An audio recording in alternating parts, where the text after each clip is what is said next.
And we are ready to rock and roll. Continue. Rufus, baby. Alright. Tails, I'm not. Oh, I guess, alright, to recap. Started part one of The Murder of Sonic the Hedgehog a couple days ago. Doing part two. Actually, it was yesterday. Forgot yesterday was so busy. But yeah, alright, so that was yesterday. Doing part two, which should be the final part. I think this game's only about 2.5, 3 hours. But fun little point and click adventure that Sega brought out. I forget what year this game was. Let me check, see if Steam shows. Give me just a second here.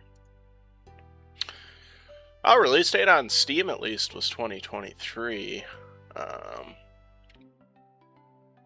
So yeah, maybe I don't know if it came out maybe prior, but either way, picking back up where we left off, we were in the library. We had previously been in the saloon car of the train. Basically, we're on a train. A bunch of the characters from the Sonic family are here for like one of those like murder mystery like things that people do where it's all kind of acted out and everybody's got their character. But our character Rufus, we chose the name Rufus, is starting to have doubts as to whether Sonic was play murdered and is just acting, or if he's actually been hurt. So I think it's kind of one of those murder mystery games gone awry.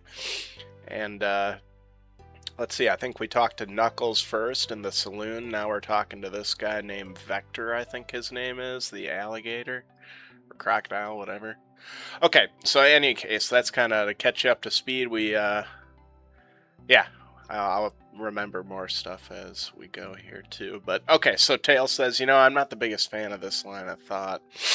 I think we were supposed to start the interrogation is where we left off. And I do gotta apologize too, I've kind of had some allergies, so I sound a little sniffly today. Alright, I don't think we have enough evidence yet. Oh, okay. Why don't we look around a little more first? Let's take his order. I'm starved. Actually, I'm off duty at the moment. The murder mystery is more important. Then why would you show the menu to me? Says Vector. Come on, Rufus. Why would you tease him like that? Says Tails. Vector. And here I thought I could trust you. You made a fool of me. Ooh, we weren't supposed to do this. Tails says, Look, Rufus, you made him a fool. Come on, Rufus, smooth this over. No, I'm the fool, says Rufus. Yeah, says Tails. Yeah, says Vector. I smooth things over, but at what cost? Ooh, yeah, we weren't supposed to do that. Do we reload? It's only been a couple minutes.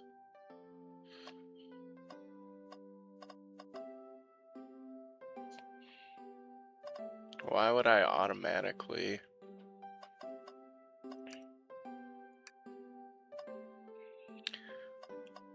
didn't I look at everything? Fancy a poem? How about a poem about trains? Locomotive in motion. I think I lost my lotion. The window shows the ocean. Oh wait, there's my lotion. Okay. Thanks. Tails says. I actually really like that one. Okay. Huh? Says Rufus. I don't think we have enough evidence yet. Why don't we look around a little more first? Let's just talk. What'll it be? Oh. Let's get a poem about space. I made it up to space with my beloved antique face, but I mistake in my haste, dropped the vase from my embrace, so my antique I must now replace. Okay, so this is Espio, by the way. This is one of the other characters. I'm not super familiar with like the whole Sonic family, so I don't know how, if like most people know this character. Tails obviously know. Speaking of which, Tails says, what caused you to drop the vase? Don't read too deeply, it's just a poem, says Espio. Okay. He hasn't thought it through, has he? Okay, let's just say never mind and not do the whole take your order thing. Let's just take a pause and sit for a second. These chairs are comfy. Put me right in the mood to read. Makes me want to take a nap. Don't fall asleep. There's been a murder. Okay, I think we did this last time. Is there something over here? I know we already clicked on like a book.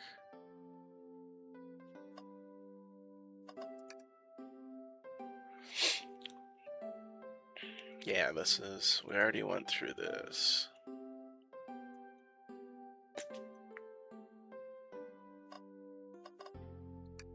Globe, I think we already did.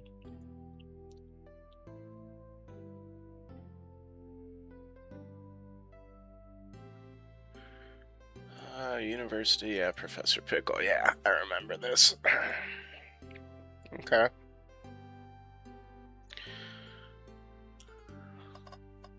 I guess we don't have enough to interrogate, so do we just... Shadow supposedly walked through the library car before going into the saloon car. Yeah. In other words, this is like the next car. We came from the saloon car, which would be like behind us, the way we're looking. So I think they're saying Shadow came from this door, through here, through the door behind us, into the saloon car. So when Shadow left the library car, he locked this door on his way out. There's got to be a reason he's doing this. Should we make a note of it? Yeah. Shadow's lock. I think we found enough clues. Let's go. Okay, now we can interrogate. Let's start with him, because we made a bad impression on Vector. Maybe we want more info first. Fancy a poem? Nope, we're interrogating. Oh, the two of you, so it autos to both. I guess that makes sense. We can't really isolate one inside this car. It's not that I don't trust either of you, but I wouldn't be a proper detective without examining the validity of your alibis, says Tails. He continues, Rufus and I are here to confirm two things. Why Vector left to go play games with Knuckles, and if Espio really was reading in the library car. Okay. Hold on a second here. There we go.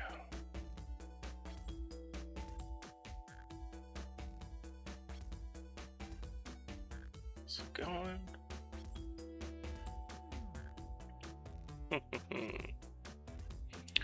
Is displaying properly. I just gotta make sure. One thing, my bad.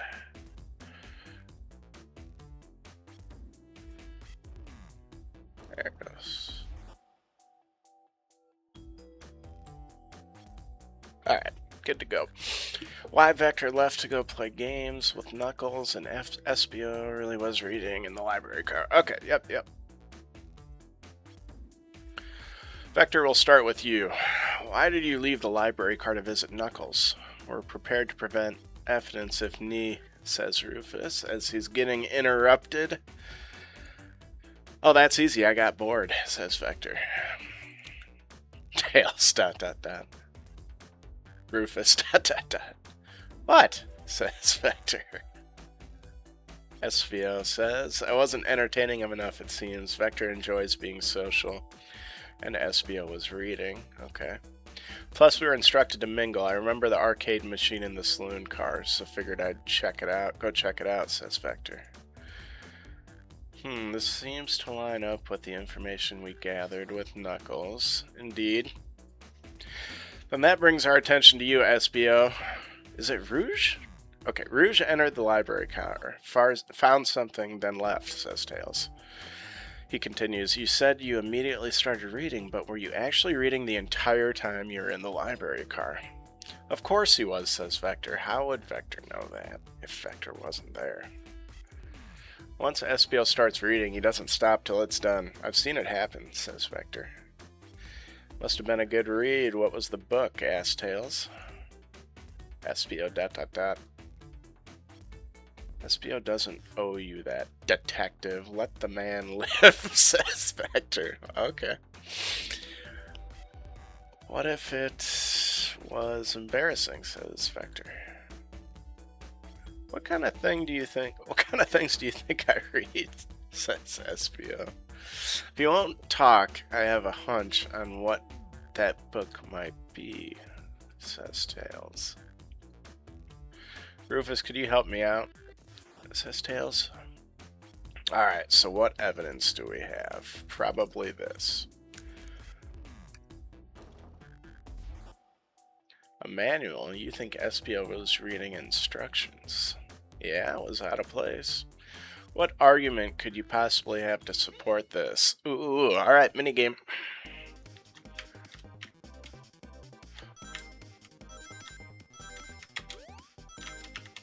Ooh.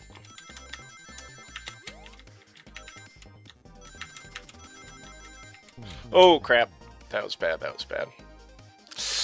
You were both grasping, I knew it. We got this, Rufus. Let's try again. Alright, thank you. Alright, gotta get in the zone.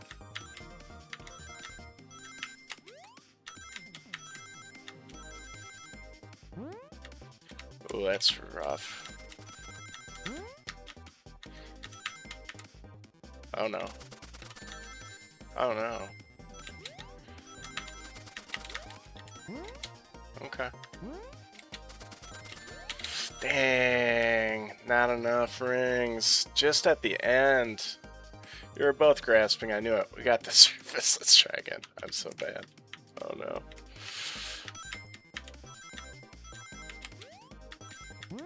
Oh crap. This is not good.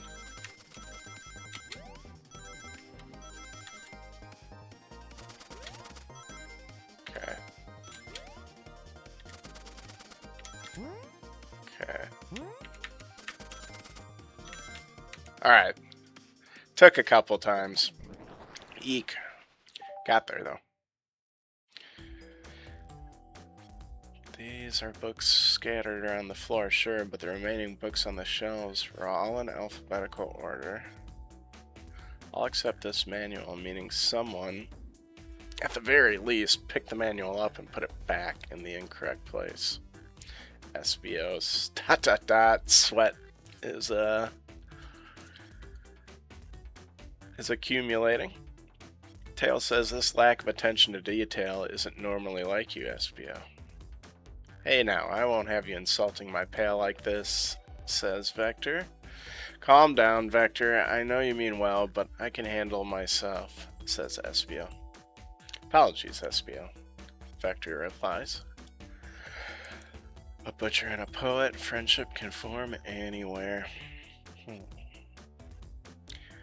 That is indeed the book I was reading, the Mirage Express Manual. Trains are cool, retorts SBO. In that case, we'd like to ask you a few questions about the manual. Rufus, if you don't mind, says Tails. Oh. Could you ask SBO some questions about the manual? Just flip to a page and ask away, says Tails. Oh, I see. Quiz SBO about the manual to prove he read it. Which page should I quiz him on? Page 97. Okay, what efficient and extremely accurate technology was installed to assist in keeping the train spotless?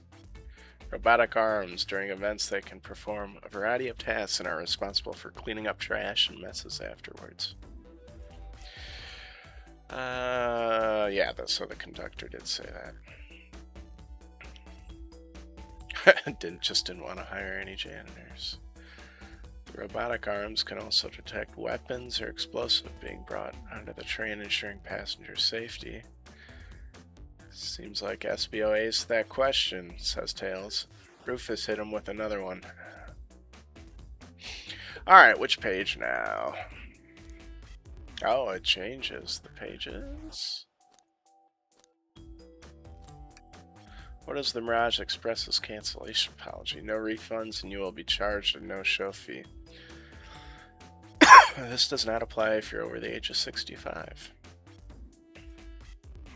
Person who made the rules must have been over the age of 65. Last one, Rufus. Let's see if SBO can get Go 3 for 3. Which page should I pick last? 402.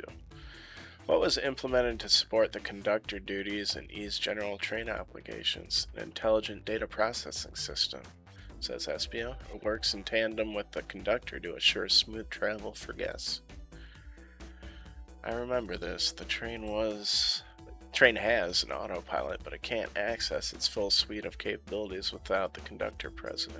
Okay. SBO says, now did I pass your little test? I guess so. I mean, yeah, we should be, yeah. Totally, it's wild you're able to retain all this information so quickly, says Rufus. Poet's brain is often surprising, says SPO. I don't know if I'd be bragging about that. You've clearly read the manual. Those answers feel far too specific to be guesses, says Tails. Vector says, you both had the nerve to question my buddy like that. Don't we want to be supporting folks who read? You have to admit, though, reading the entire time a murder occurred doesn't sound a bit suspicious. Even if true, says Rufus. But he answered all my questions so calmly, that's very impressive. Now I understand everyone's cautious attitude, says SBO.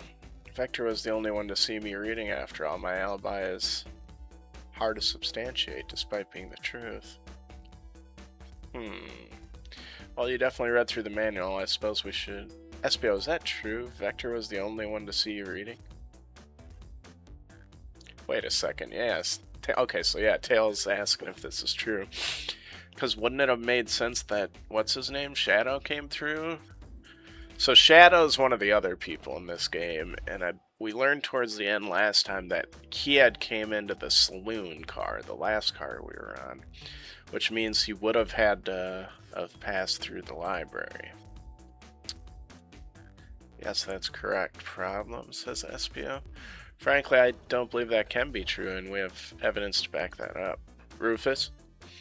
He always puts me on the spot. Okay, Rufus, think we should have a piece of evidence linked to someone who also saw SBO reading. But what? Not the menu. Not the library map. Shadow's lock? Shadow's lock? Please pray tell what this has to do with anything. SBOS. We're up, Rufus. Let's get our argument together. Oop. Alright, here we go.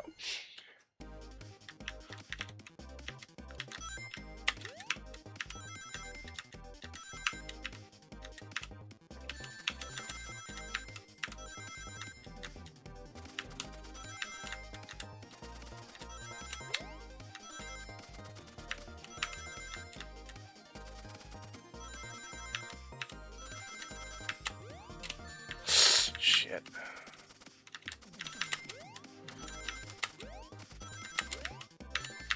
Shit. I just missed it doing that at the end. Should have had it. Consider my time wasted. Let's give this another go. Alright. I'm not doing good at these today.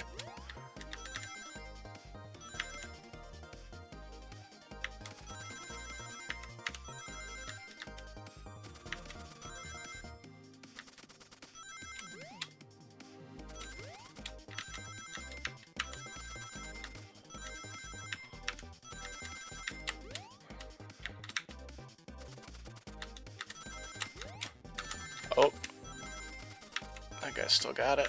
Oh yeah, and then some. Good deal. Alright. Not the best at those, but it's all good.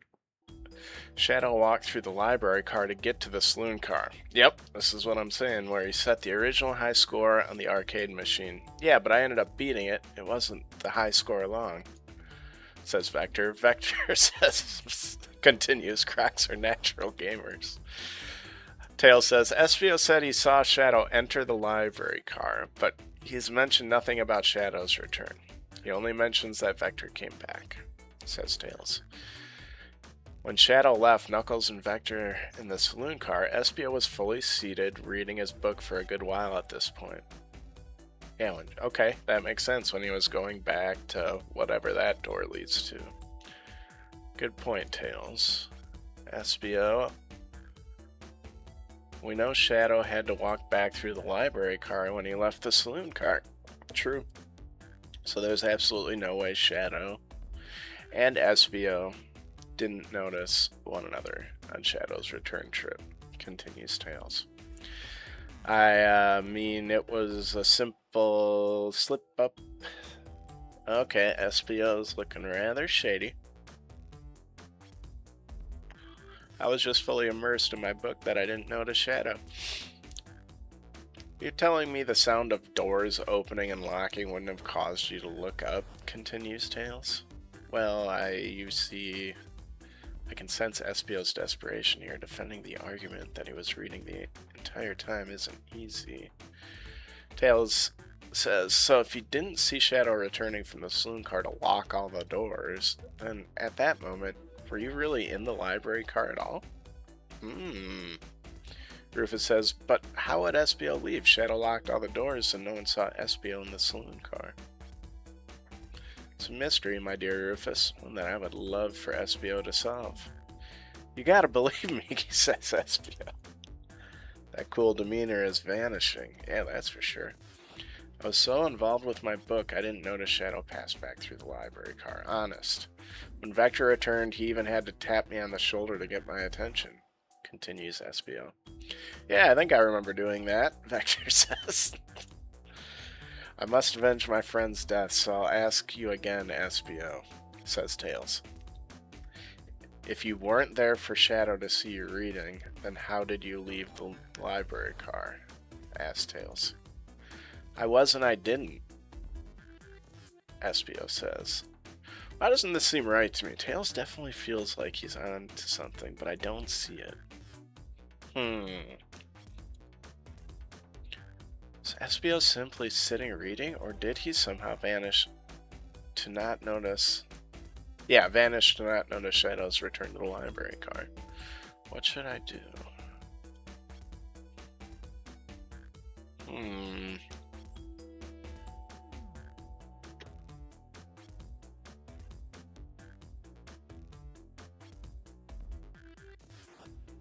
I don't know if we go... We can always come back to him, can't we?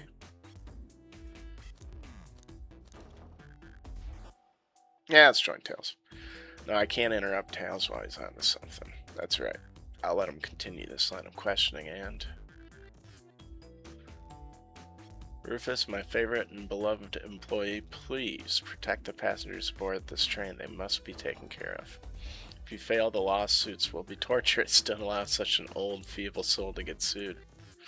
Oh, maybe we were supposed to defend. I have to make sure our guests are taken care of, so I have to speak up. Oh, okay. Tails, says Rufus. We have a piece of evidence that can answer all of our problems. Rufus continues. All right, my fellow associate, lay it on me, replies Tails. What piece of evidence shows Shadow and SBO couldn't have seen one another? Shadow and SBO couldn't have seen each other.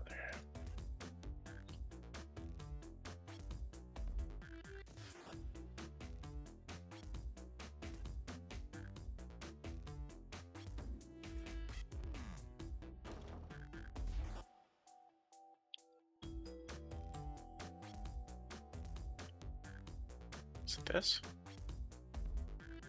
Alright, let's get my thoughts in order.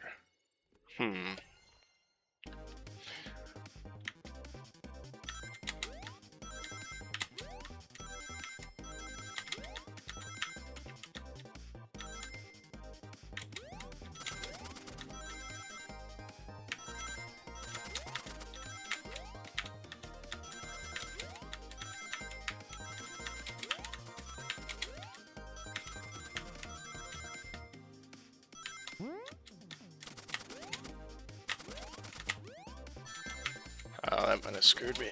No, I'm still good. Got it this time. Boom. Boom, boom. The library map? Oh, I see. See the exits? They're right across from one another. Straight path. If Shadow walked down the straight path, there's a way SBO and Shadow couldn't have seen one another. Let's see here. Well, like if you were sitting there, maybe, and I mean, that would be, you'd literally be walking right behind someone. Maybe this, no? I mean, okay. Oh, these are like facing away? Is that the idea? Looks like you'll have to point out where exactly on the map you mean, says Tails. I mean, I guess if these are facing, be like this one, maybe. Where would Espio have been for Shadow to not see him? I mean, is this a bookshelf?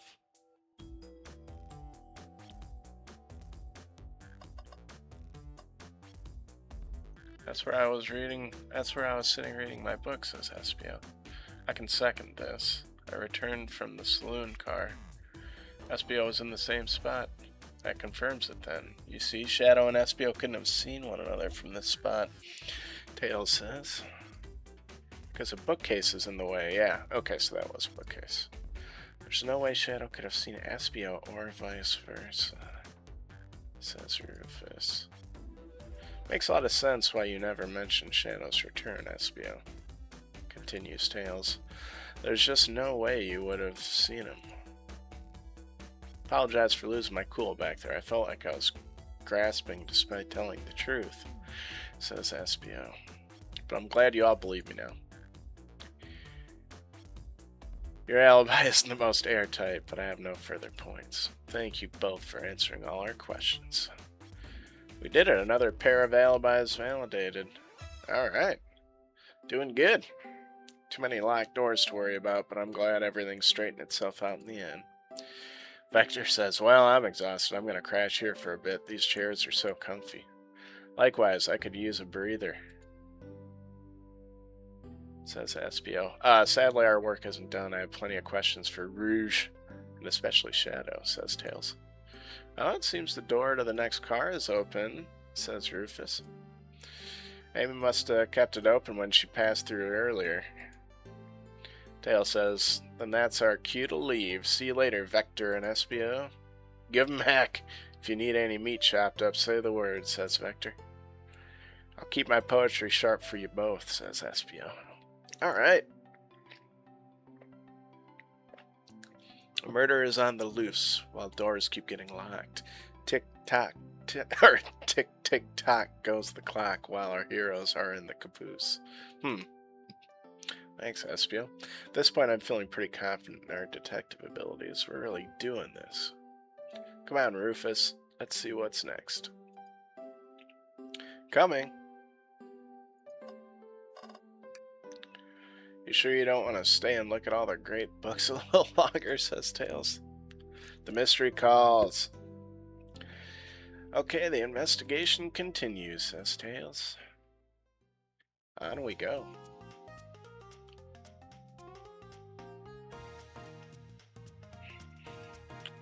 Casino car, this is fun. Excuse me, all this stuff's getting heavy. I'll dump what I don't need. Rouge, there you are. We have a lot to say to you, says Tails. We've visited every train car so far, and everyone said they've seen you wandering about. Tails continues, it's high time you told us why. Rouge says, my, talk about a warm welcome. Quick to the point, aren't you, darling? I see you've brought the microwave master with you, continues Rouge. Please don't let that be my legacy, Rufus thinks to himself.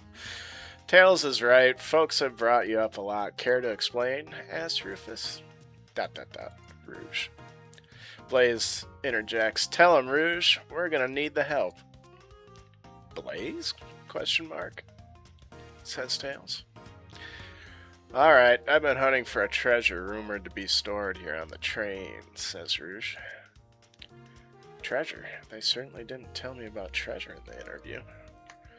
Since I'm part business tycoon, part purveyor of fine collectibles, I knew I had to find it, continues Rouge. Tell him what it is, Rouge, says Blaze.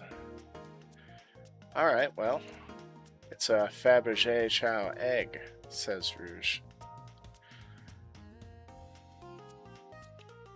Got a little bit of feedback outside from an ambulance. So just gonna wait for that to go away. I think we're good. It's not. It doesn't look like it's getting picked up on the microphone. It's about a half hour in the video. I will have to delete that little bit out, maybe. All right, Fabergé Chow egg, says Rouge. Wow, that does sound extravagant, replies Tails. But please don't tell me you accepted Amy's birthday invite only to find that egg.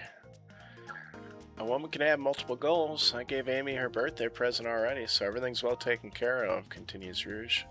She roped me in on the hunt immediately. I stayed here while she searched the train cars for the clues, adds Blaze. I deduce that the Fabergé Chow egg is here, in this train car, locked in a safe, says Rouge. Blaze. Wait, so the treasure is real? It's actually here? Rufus thinks to himself. And what did you manage to find, Rouge? Asks Tails. Oh, well, why don't you both take a look? Says Rouge. I found the train's blueprints in the library car, with the safe code written right on it. The score of a lifetime.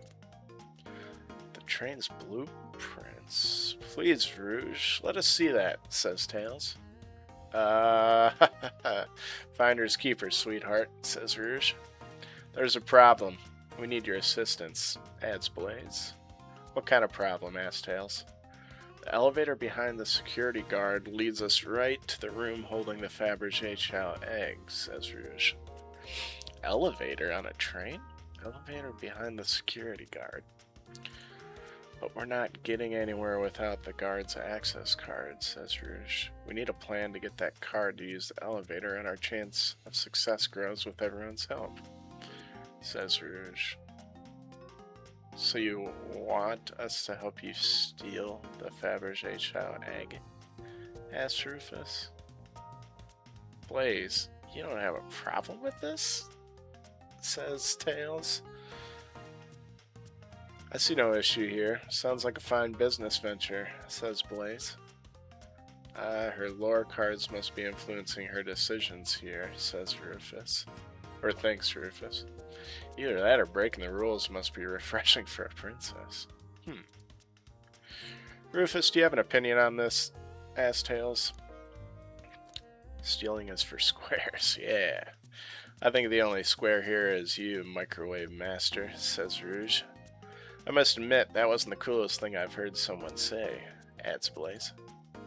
No, my cool and mysterious reputation is crumbling. Alright, I'm in. I'll help, says Rufus.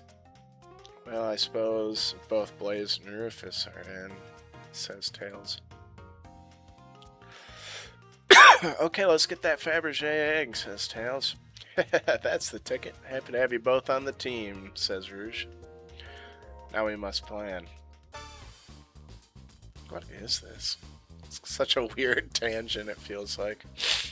Oh boy, what have we gotten ourselves into? Access to the Fabergé egg room is behind a locked elevator door. Security guard has the access card. Do we attack the guard, grab the guard, distract the guard? Distract them, perfect. We're all charming enough for that work. That was actually a really nice thing to say. Tails asks, Rufus, is everything okay? I've never seen you smile like that. Seems they don't know how to take a compliment, says Blaze. I'm gonna be in a casino. My poker face needs work. Thanks, Rufus. Okay, who's distracting the security guard? Asks Rouge. I think it should be Blaze. Think you could distract the guard, Blaze? Asks Rufus. In my life, I've never let a single person down. I won't falter. Great. Her voice was so stoic. I have chills. Rouge says. Well, I trust her. Moving on. What's the distraction? Pretend the claw machine is stuck. Push a bunch of poker chips to the floor. Ask the Chow about their partner and kids. Excellent. People love talking about themselves. This will easily distract the guard. Tails says, perfect. I think we can move on then. Rufus As with the guard distracted, Rouge, how will you get the access card?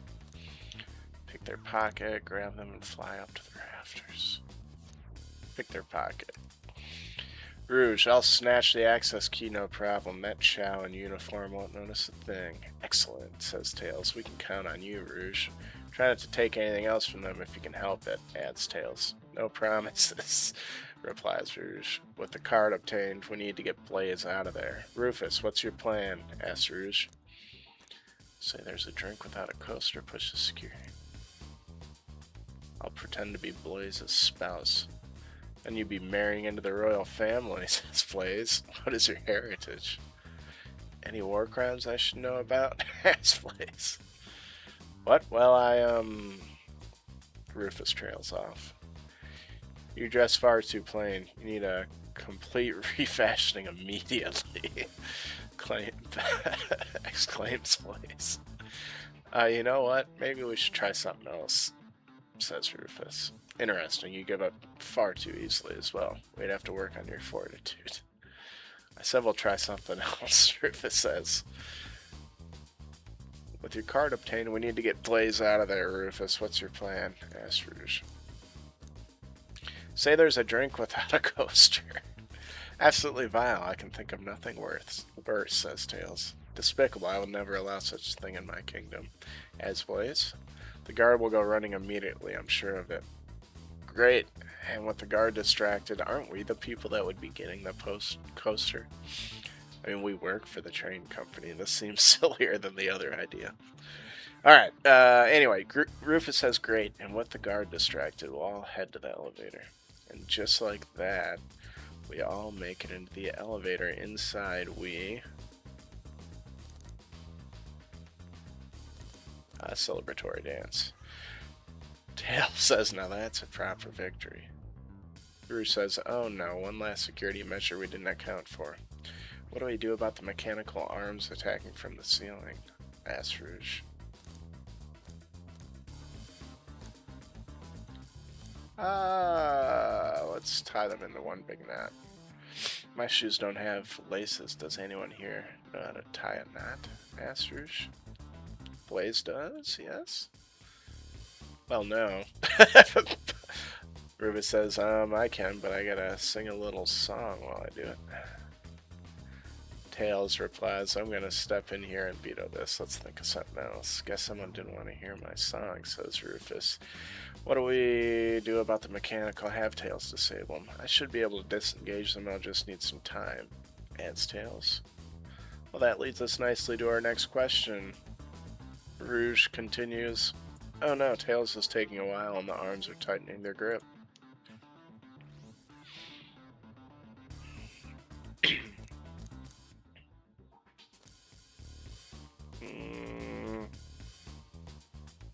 I don't know. Tails managed to do it. Darlings, I'm happy to say this plan is perfect, says Rouge. If everyone is ready, it's time to execute. Rouge continues. Blaze replies that I'm ready, let's begin. Tails adds, alright, let's see what's up that elevator.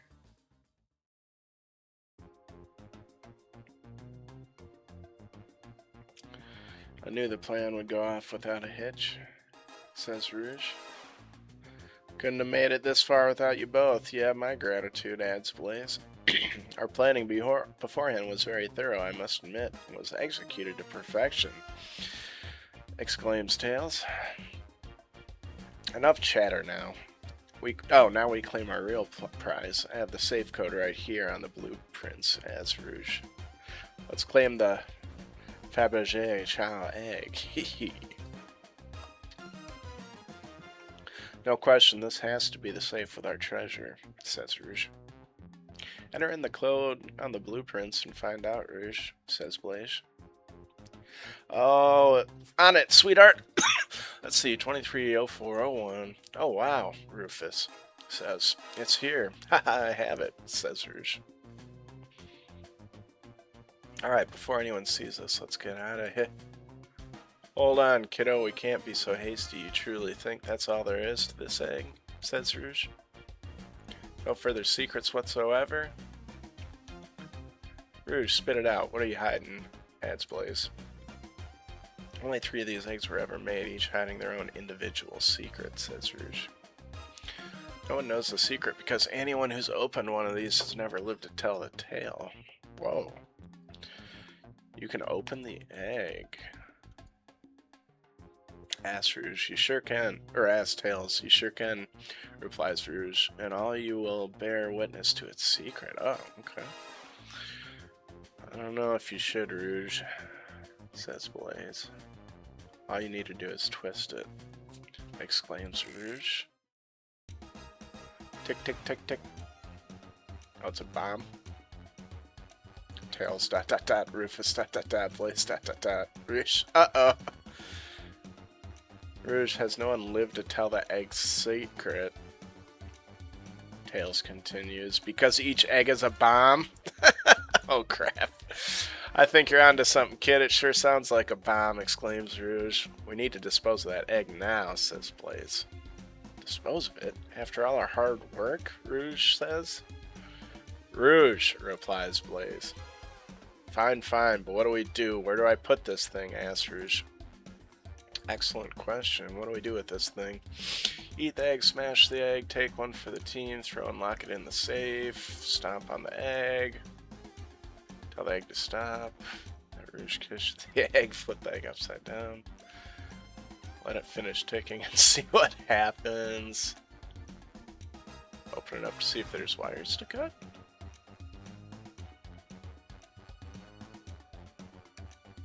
What do you mean by this? Asked Tails. You know, red wire, blue wire, you gotta cut one like the movies, says Rufus. This isn't a movie, Rufus. This is real life. Oh, crap. Alright. Throwing it and lock it in the safe. Quick, put the egg back, Rouge. Okay, it's going back in, says Rouge, question mark. The safe won't lock, the door's staying open. Oh, crap. What? Close the door and twist the dial, says Tails. Obviously am. There must be some weird way to relock the door, says Rouge. There's no other buttons or dials. How are you supposed to... Tails trails off. We don't have time to mess with this. Think of something else, says Blaze.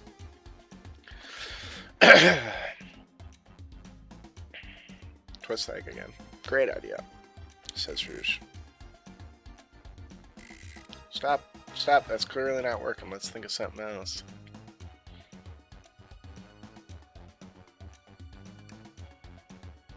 Flip it upside down. Rufus, what's flipping it going to do? I don't know. Try it.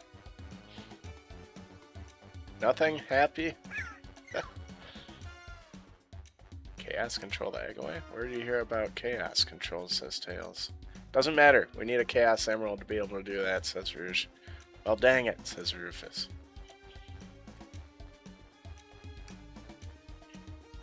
Rouge says stop. That did nothing. I can't believe I just did that. Toss the egg in the elevator, I guess. Alright, down it goes. We're clearly not going to blow up the elevator. Let's rethink this, says Tails. Alright, here goes nothing, says Rouge. Blaze, says Rouge. Rouge says we should probably think of a different plan. Rock the egg to sleep.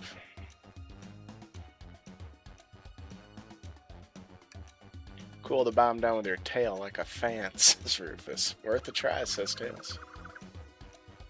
Still hear ticking. However refreshing the breeze may be, says Blaze.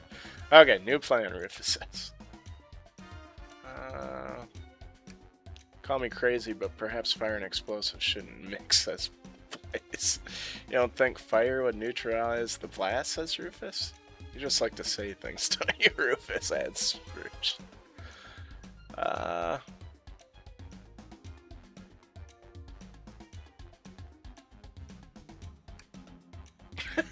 Here, give it to me, says Rufus. Tails, question mark. Get as far away from me as possible. Just remember me as I am, hero, says Rufus. No, Rufus, we won't let you do that, says Tails. I mean, if that's what they want, what they want and who are we to, says Rouge. Stop the microwave, kids. Obviously not going to sacrifice themselves. Their body's far too scrawny to contain any sort of blast. True, says Rufus. Let's think of something else quickly. Just I like my eggs smushed, says Rouge. Guessing you don't like this idea, says Rufus. Obviously not, replies Rouge. Are you insane? Do you want us to just blow up? We need to dispose of the bomb, Rufus. That is our goal. Listen, I get that, but what if the egg isn't a bomb? Wait, that's right, says Tails. Rufus, I think you're onto something. Huh? What's right? Spit it out, kiddo. We don't have everything. Sorry, it's just SBO did say something interesting when we quizzed him about the train's manual. Oh, yeah. What efficient, extremely accurate technology was installed to assist? Oh, yeah. Robotic arms during events that can perform a variety of tasks and are responsible for cleaning up trash and messes afterwards. Can also detect weapons or explosive being brought onto the train, ensuring passenger safety. Those robot arms that attacked us in the elevator seem to have a lot of functions here on the train, says Tails. If a bomb was brought onto the train disguised as the Fabergé Chow egg, the arms would have detected it and wouldn't have allowed it on. The only other person who knows the coming and going of the train is the conductor, and he surely wouldn't allow such a thing on either. So, if we're out of options, I think we should wait and see what happens, says Rufus. Okay, we wait. Let's see.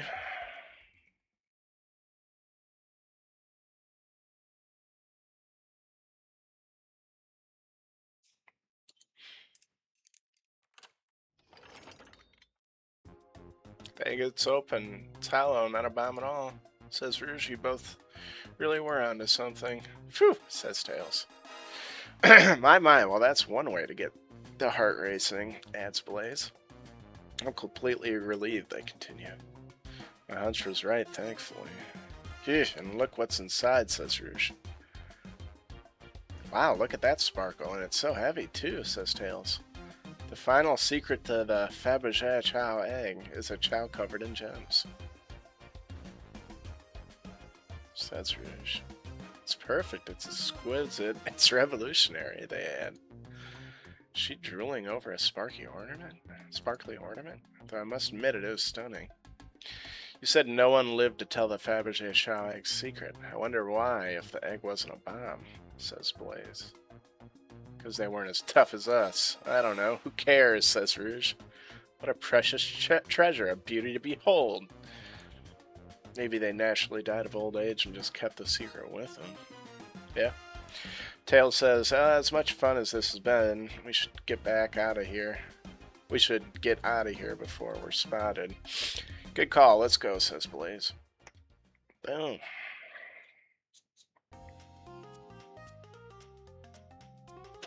No one seems to suspect anything, and the security guard is back at their post.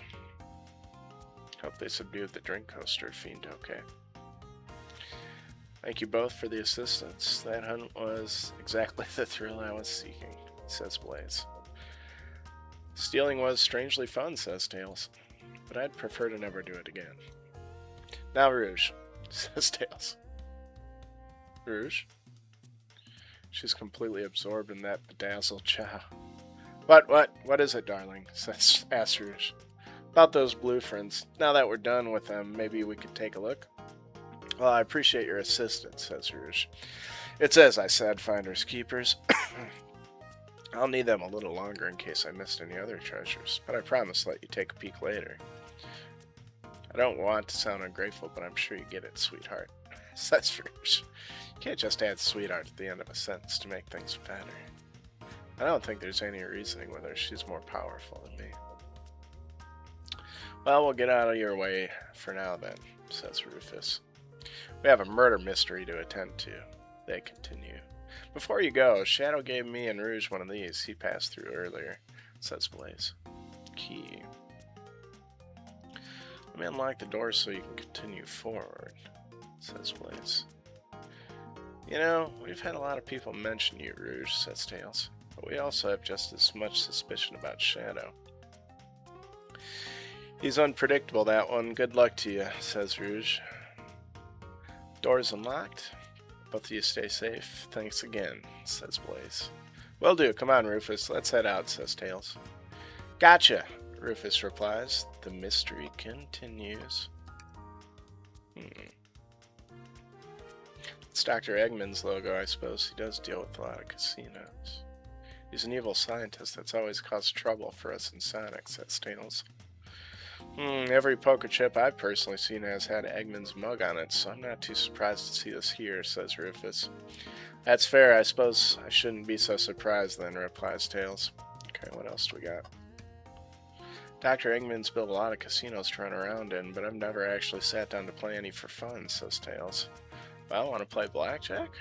Ooh, ready for some hold'em. Yeah. I don't know how to play that, says Tails. It's easy, let me show you. Rufus, we simply don't have time for this. We must avenge Sonic. He's probably right. Let's look over here. Should I give the slot machine a try? Alright, let's see. Big money. Well, I lost. Do I try again? Yes. Alright. Big money. No. We'll move on. I respect your restraint, says Tails. Thanks. Alright. Excuse me.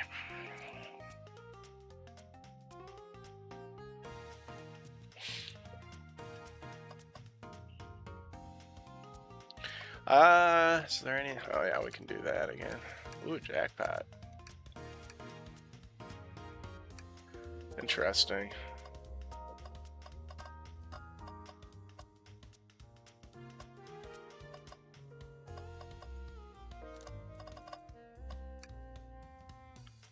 Pulling off that heist was much more enjoyable than the rest of these casino games, says Blaze.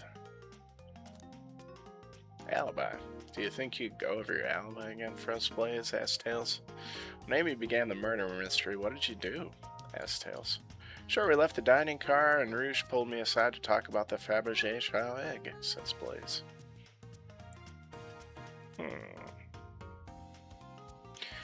We walked and talked to the casino car, where we then went our separate ways. I scoped around and discovered the egg was here, says Blaze. After that, I played the slot machines. The train did a sudden jolt, which was odd, but didn't leave the car, says Blaze. I gave Amy her present when she stopped by. Shadow passed through as well, but it was brief. He gave me the exit key and left. Tails replies, interesting. Rufus asked, do you have any sort of proof you were here playing the slots? I do actually, replies Blaze. I kept winning, so I saved the cash out voucher. You can take a look. Let's see here. 14,000 credits, Rufus questions. That's an enormous payout, Tails says. How did you... Blaze cuts in. I'm just naturally lucky, I suppose. That smirk, she's so self-aware. Thanks, Rufus, to themselves. Well, thank you for your time, Blaze, says Tails. Anytime, and Tails, do tell Cream I said hi, won't you? Says Blaze. Of course, can do, says Tails. Alright. Now, what can I do for you, darlings? Asked Rouge. Alibi? Do you think you'd go over your alibi again for us, Rouge? Asked Tails. When Amy began the murder mystery, what did you do? Well, once Amy paired Blaze and I up, I immediately roped her in on the Fabergé Chow egg hunt, says Rouge. We split up at the casino car, and I went searching for the blueprints. I walked back through the library and saloon cars till I found it in the library car. Did you see it all during your search, or Sonic at all during your search? Asked Tails. Sonic? No, I don't believe so. I remember him in the dining car at the beginning, says Rouge. Do you have anything to support that claim? Questions Rufus. Or Rufus questions. Listen, plenty of people saw me poking around, and I have the blueprints on me, continues Rouge. I hardly had time to chase Sonic down, murder him, and find the blueprints myself. We appreciate you answering our questions, Rouge. You take care now, says Tails. Likewise, darling, says Rouge. Alright, let's get out of here. Ready to get going, asked Tails. Let's find Shadow. Let's do it.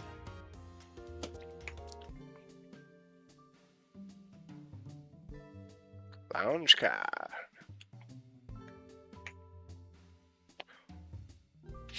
Now as good a time as any to clean out my pockets. Thanks, Rufus. Amy, I know you won't talk, but I know exactly why you've been locking these doors. Oh, she's talking to Shadow. Shadow replies, "It's hard to get a word in as you talk over me," says Shadow. "I have my reasons. Amy cuts in. "No reason is convincing enough. It's inconceivable what you did," says Amy. Hey, what's going on?" Tails asks. I see you made it here, Tails," says Shadow. "But I didn't expect the Iron Chef as well." "I'll see what you say when your microwave chili dog's delicious," thinks Rufus. "I'd also like to know why you've been locking doors throughout the train, Shadow," says Tails. "Well, it seems Amy already knows, so I ask her," replies Shadow. "Humph," Amy retorts. "I'm not saying a thing. You lot will have to tell me why," says Shadow. "Now, if you could leave me be, I have an appointment coming up." "An appointment? Who wants to meet with him?" "Well, Rufus, it seems like Shadow isn't going to talk. Let's do some investigating," says Tails. "Alright, ready to find some answers, Tails?" asks Rufus. "Indubitably, my dear Rufus," says Tails. What do we got here? There's another robot arm just doing its thing. "As an employee, do you have any power over these arms? Can you tell it to do something?" asks Tails. "Oh no, but I'll give it a shot," says Rufus. "Hey, robotic arm, can you bring me a cold chaos cola? Nope, not listening to me. Speaking of a cold beverage."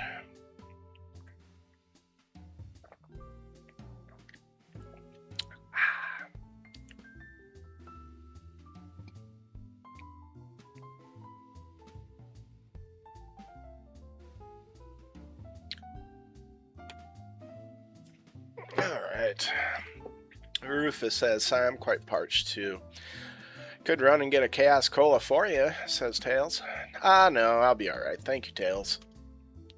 I'm the one that's supposed to be working here, after all." Fair. Tails says, "Hey, it's the Big Chow Band. Play us a ditty." Ooh, that's quite the ditty. "They don't miss," says Tails with a wink.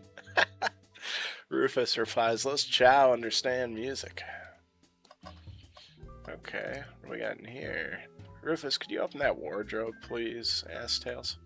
"Sure," says Rufus. "Wait, is there a reason you want me to do it?" asks Rufus. "What if something falls out, or worse, someone leaps out?" asks Tails. "I just think he should do it." "Alright, let's open the wardrobe." "Alright, watch a pro," says Rufus. "Ah, heck!" Rufus says, "All this dust, you opened the door too fast. It blew everywhere," says Tails. "Heck! Alright, nothing special.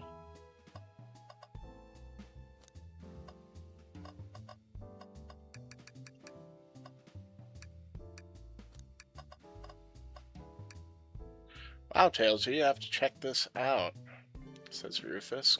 "Quite the view." "Those windows are huge. What a view," says Tails. "I didn't realize this train would drive along the coast." "Spectacular, isn't it? I just want to hop out and take a dip in the ocean," says Rufus. "If this train wasn't so nice to be on, I'd agree," replies Tails. Despite the murder lingering in the air, Tails says. Trails off. "I just thought the same thing." "Okay, seems a printer is hooked up to the computer," says Tails. "Can we print something?" asks Rufus. Sonic singing a song. Sonic rowing a boat. "Huh, this printer is surprisingly tricky to use," says Tails. "Tricky?" asks Rufus.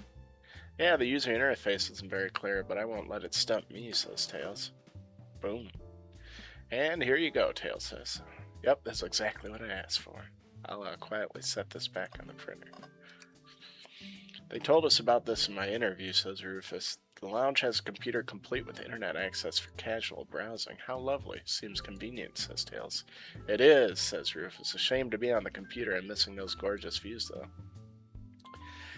Tails replies, "I feel like if you're using the computer here, you must really need to use it." "Gotta check that trash bin." Rufus says Tails. Tails says no. Rufus says, Tails, I think we should check the trash bin. Tails says, every trash bin has been empty, Rufus, and you've been disappointed every time. Are you going to get sad again if there's nothing in the trash bin, Rufus? Asks Tails. There's always something in the trash bin, sigh. Alright, let's check the trash bin, says Tails. What's this? Tails says. Ha ha ha! Rufus replies. What do we got? Someone printed out the front page of a ticket website. It's for the band Hot Honey. Interesting. Hot Honey is one of Amy's favorite bands, says Tails. Who cares what it is? Let's add it to our inventory, says Rufus. Are we sure this isn't just trash? Asks Tails. I'll let you have this, Tails. Says Tails. There's always success if you check the trash bin, replies Rufus. Crumpled paper added to inventory. Says Tails. A keyring. Must be Shadows, the locksmith. Says Tails. Rufus replies, interesting, there's only 2 keys. I figure locksmith would have a bunch. Wanna take it? Yeah, let's take it, replies Tails. Keyring added to inventory. Okay.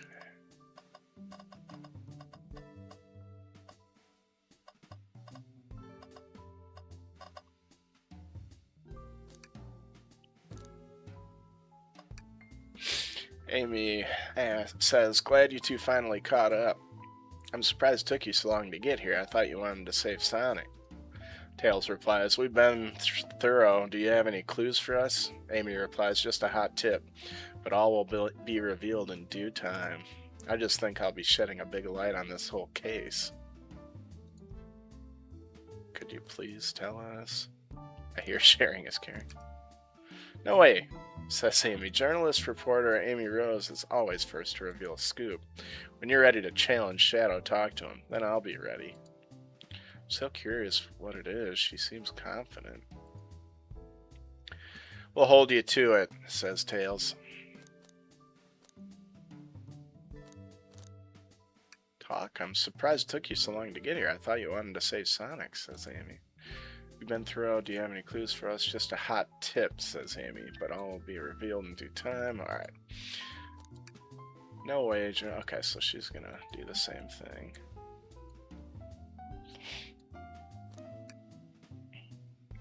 Amy says, I'm so close to getting the scoop of the century, I can feel it. Alright, let's get this guy. Why did you come over here? Asked Shadow. Nothing I can help you, either of you with. I ask that you leave me be. That stair is so cold.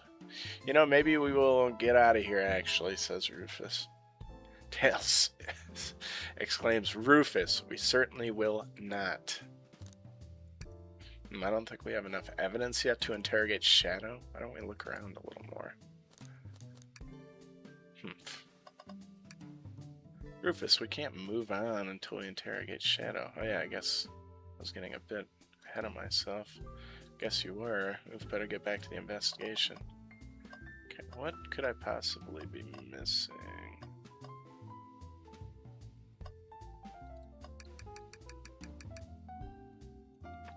Is there something we're supposed to... Tails, do you see this? Asked Rufus. A pull string, remarks Tails. Rufus, says Tails. What? It's gotta activate something, replies Rufus. What the? The back of the wardrobe opens, says Tails. There's a full passageway back here, says Rufus. Come on, we have to see where this leads, says Tails. He's curious. This must mean something big. This is interesting. This is the library. There's a secret passage from the lounge to the library. Oops. Interesting. I don't believe it. Yeah, that seems really crazy.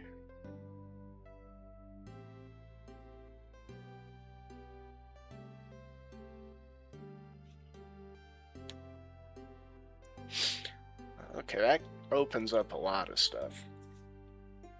Tails, shh, quick, back through the passage before they spot us.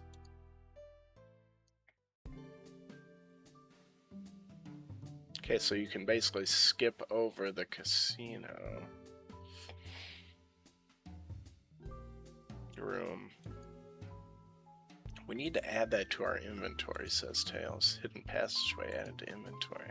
I think we found enough clues, says Tails.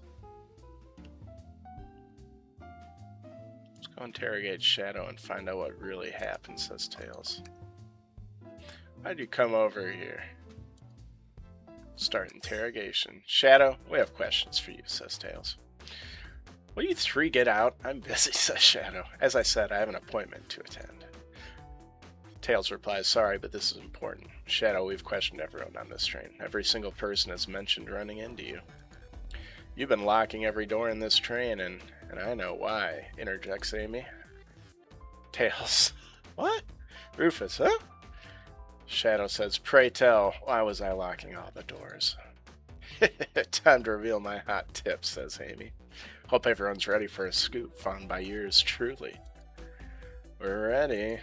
According to the map, says Amy, the next car is the conductor's car where Sonic was stationed. This door right here is the lounge car. The only door that leads to the conductor's car. Following? Asks Amy. So Shadow was locking all the doors for one reason and one reason alone. To keep Sonic from escaping the conductor's car. I thought Sonic was in the...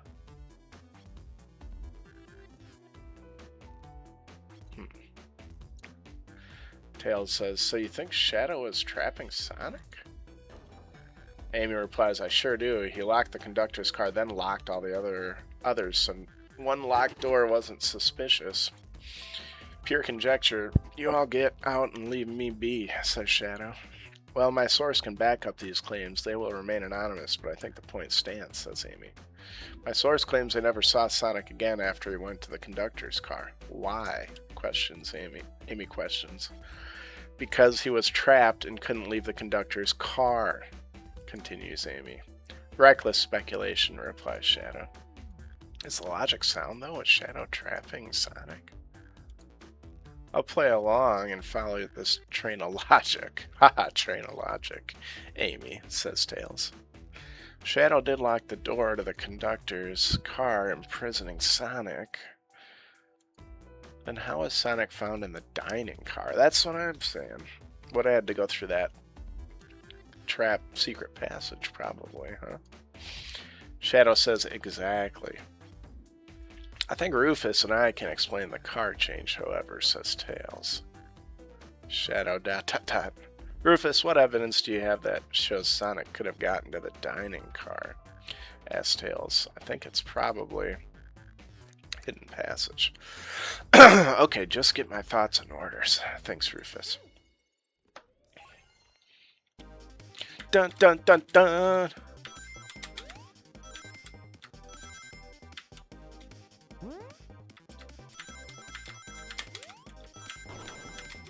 Okay, that's a little different.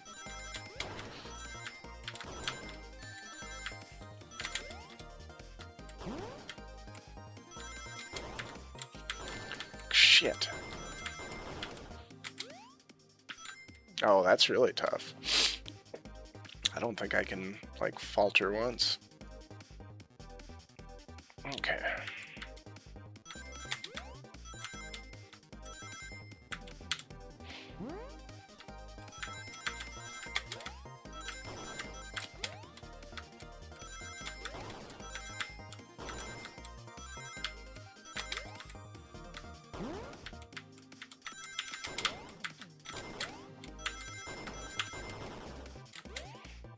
Oh, wow. Barely. That's tough. Got to exactly 55.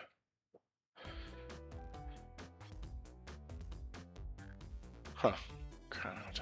Huh. Alright, Tails says, Rufus and I found a hidden passage in the wardrobe that leads right to the library card. Shadow, what? Amy, a secret passage?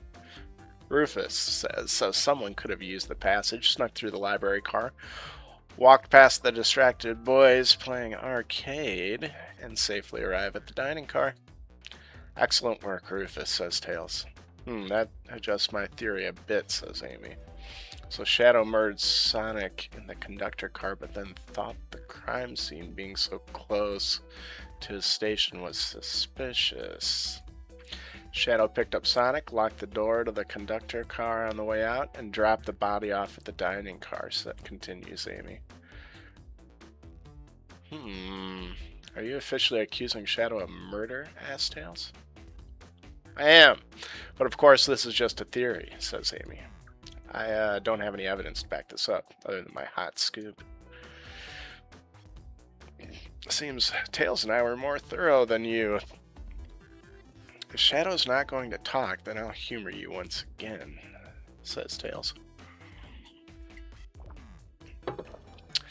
Shadow traveled through the hidden passage and appeared in the library car, Tails says. Then how did Espio and Vector not see him? Well, Amy says, I suppose it would be hard to sneak around two people. Tails asks, Rufus, do you have any guesses? Oh, well, Espio and Vector didn't see Shadow because...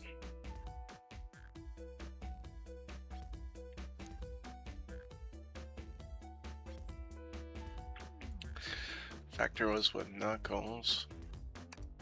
That's true, Vector was with Knuckles and wouldn't have seen Shadow enter the library car. See, things are falling into place, says Amy, but what about Espio? I believe Espio was behind a bookshelf at a table reading. Espio reading in the library checks out. That's what he told me too, says Amy. He's lying, says Shadow. What was that, Shadow? Asks Tails. When I completely obliterated Knuckles and Vector at that whatever game, I left the saloon car, says Shadow. I spent some time looking for Espo, but he was not there. He was not in the library car, says Shadow.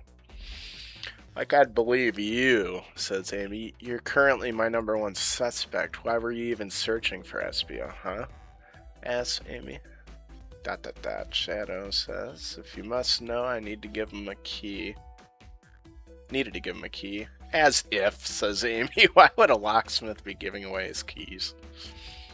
Shadow has been giving away a lot of keys, actually, says Tails. Everyone but us seems to have one. It's true, everyone's been able to unlock the next door for us, says Rufus. I didn't know that. Shadow's been passing out keys, asks Amy. Tails says, perhaps Rufus and I can further validate Shadow's claims. We can do that? Rufus, what evidence supports Shadow's claim that he was giving keys away? Asked Tails.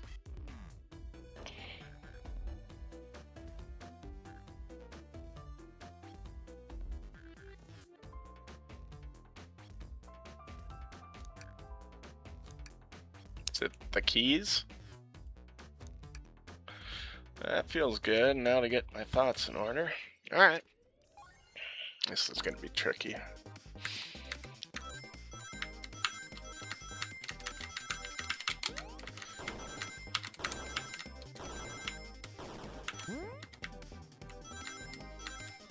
Oop.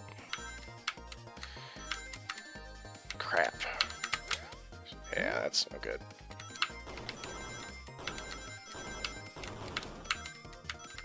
Yeah, close. I was closer than I thought I'd be. Some accuracy in those little spiky areas. Otherwise, it's not too bad.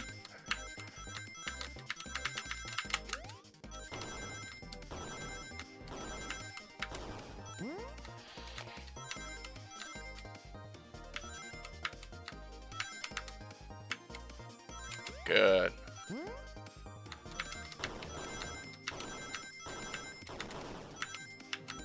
Boom. Pretty decent. Pretty decent.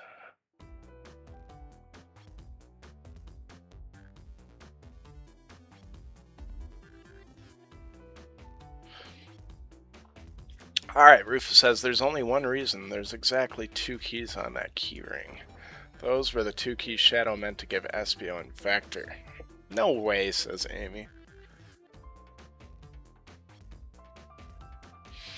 Well, what of his own key? Couldn't one of those be for him? Asked Amy.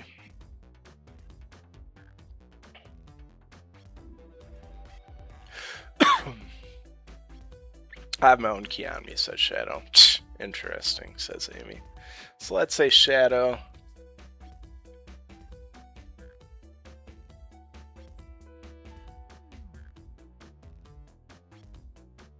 What the heck? Alright.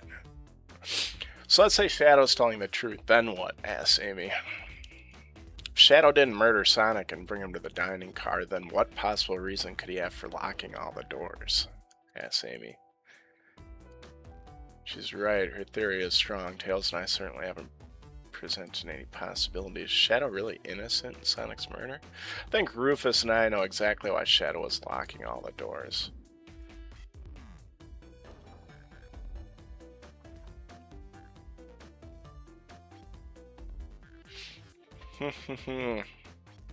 Alright, why does he keep including me?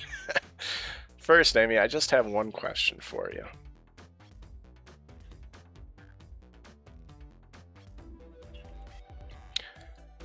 Has everyone today given you a birthday present? Asked Tails. Oh, most everyone, yeah. Everyone's been super sweet. Been so sweet. Shadow, exclamation point. Just Shadow and Sonic haven't given me anything yet, but that's okay. Just them being here is enough, says Amy. Understood, thank you, Amy, says Tails. Rufus. Yes, Tails? I have a theory, but I need a piece of evidence to support it. We know Shadow walked through every train car, locking the exits, and gave everyone stationed in the cars a key, except for you, me, and Amy. That's right, the conductor gave Amy her birthday key, not Shadow. So why would he lock all the doors and not give us a key?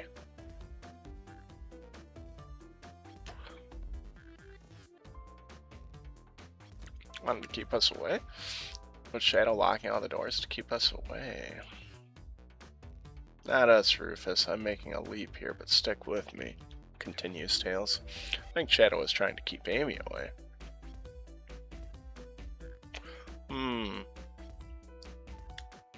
That could be.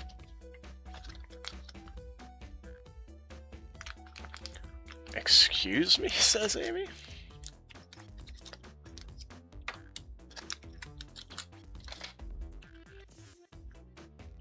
Shadow would never do that. It's my birthday, says Amy. You know it's my birthday, right? Don't you, Shadow? Shadow, ... how dare... Show me evidence, says Amy. Huh? Says Rufus. If Shadow was trying to keep me away, prove it. You've been so thorough or whatever, says Amy. What proof do you have? Okay. Tails thinks Shadow was trying to keep just Amy away. Why? What evidence shows that Shadow didn't want Amy to know? Is it this? That feels right if you just organize my thoughts. Alright, let's do it. Bum, bum, bum, bum.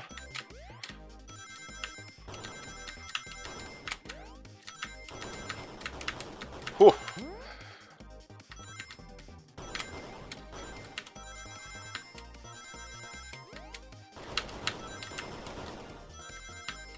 Boom. Got it?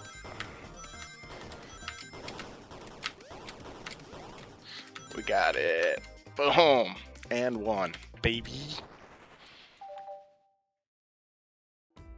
You aren't rooting through the trash, asked Shadow. Huh? What is that, asked Amy. We found this in the trash bin next to the printer, says Tails. It's of a band's ticket website. Tails don't, says Shadow. Gasp. Ah, this is Hot Honey's website. No way, I love them, says Amy. Hot Honey? Asked Rufus. It's the band I'm currently obsessed with. Jeremy B is my current favorite, says Amy. All the members have B after their name? Asked Rufus. Yes, isn't it cute? I haven't gone to any of their shows yet to see them, though, says Amy. Their tickets are really hard to get. You have to be ready online at a specific time, and they sell out in minutes, says Amy. So the question becomes, why was this paper found in the train car Shadow was stationed in? Why was this paper found? Because Shadow was buying... Watch yourself, Fox, says Shadow. Situation is becoming much clearer. I don't know how Tails figured this out so soon, but I see where he's heading. The printout of the Hot Honey's Band's ticket website exists because Shadow was buying a gift for... Yes. Shadow? What? Shadow, is this true? Are you trying to get me concert tickets for my birthday? Yes, Amy? I've done a poor job hiding the surprise, it seems, says Shadow. Yes, I'm trying to get you concert tickets for your birthday. Okay, so it is Espio then. Shadow, says Amy. I used that printer earlier and I found it difficult to manage, says Tails.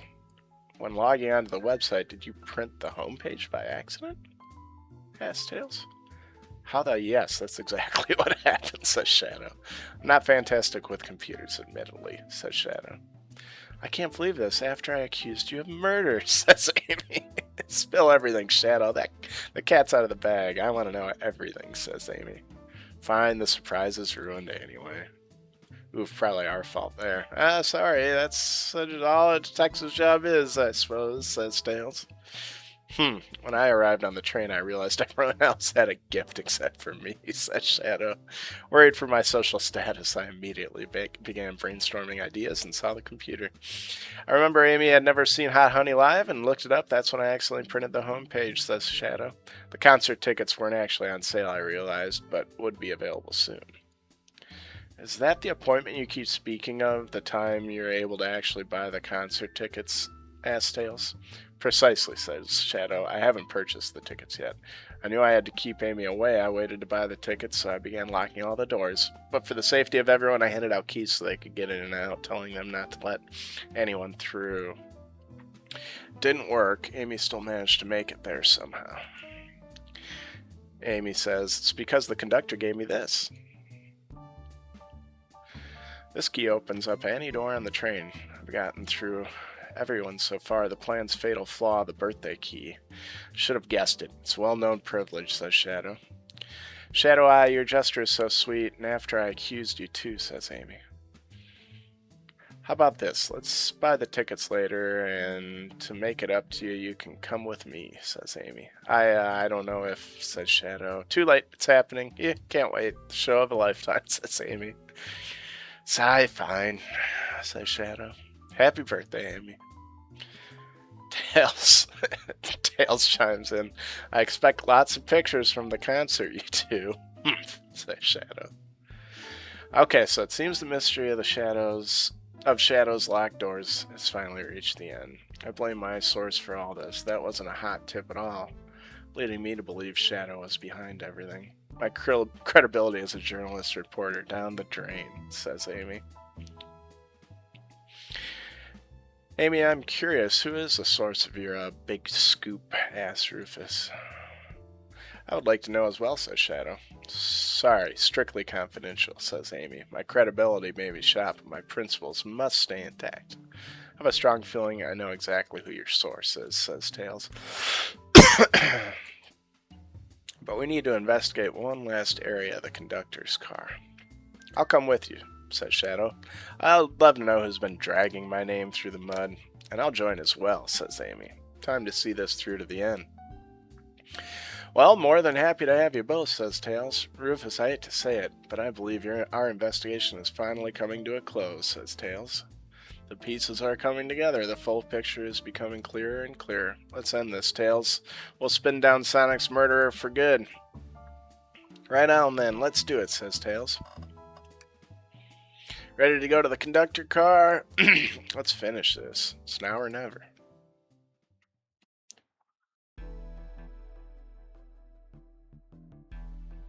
Conductor's car.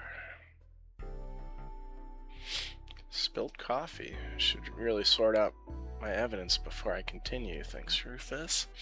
In my short time working on this train, I haven't visited the conductor car yet. Feels empty. Wait, where's the conductor? That's odd. I haven't seen him throughout the train at all, says Tails. Last we saw him, was when he left the dining car, says Tails. Something clearly happened here, says Shadow. Nothing we can't figure out, says Amy. Come on, time to investigate. Let's crack on, says Tails. Alright, this is important. Did this fall over when the train sped up? Asked Tails. Not sure. Wait, what's it say on the mug? Asked Amy. Cup of joe in your hand, wife by your side, paradise, says Amy. Alright, we get it. He loves his wife, says Shadow. This robot arm has been completely torn off, says Rufus. Yuck, how creepy, says Amy. That arm is powerful. It'd be tough to break out of its grip, says Shadow. A lot of people here have strength to tear this off, but the question is why? Continues Tails. A confrontation definitely occurred in this room. We should log this. Aye, sir, says Rufus. Broken robot arm added to your inventory. What do we got down here? What's this? Was someone playing darts? Asked Rufus. That's not a throwing dart, that's a blow dart, says Shadow. Someone brought a weapon onto this train. That shouldn't be possible, says Tails. Tails is right, the train detects any weapons on a passenger before letting them aboard. Let's make note of this. Blow dart added to inventory. I think we found enough clues, says Tails. Let's talk to Amy and solve this once and for all. Well, you two, I think you have enough evidence for me to call everyone here, asked Amy.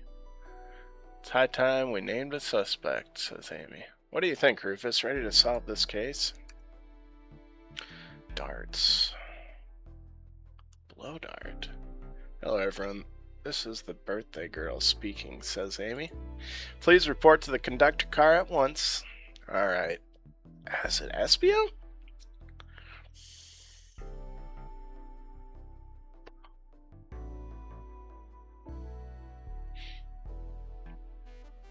Wonderful to have you all here. Tails and I are ready to announce our prime suspect. With the assistance from Rufus. Why hasn't Sonic shown up? Vector! Asks Amy, or exclaims Amy. Real quick, can you come with me to get Sonic?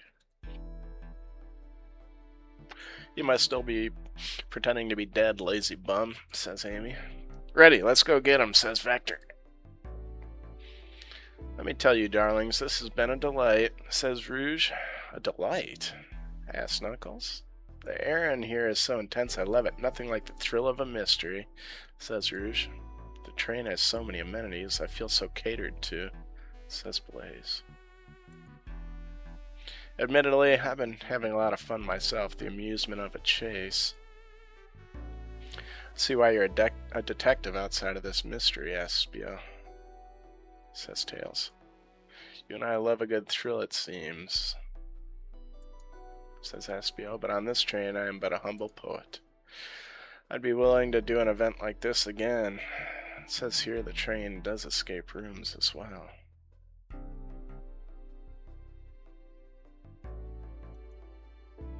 Love escape rooms, count me in, says Tails. So glad everyone's having a good time. Maybe we could ride a train just to relax sometime. Asks Rouge. Yeah, that'd be fun too, says Tails.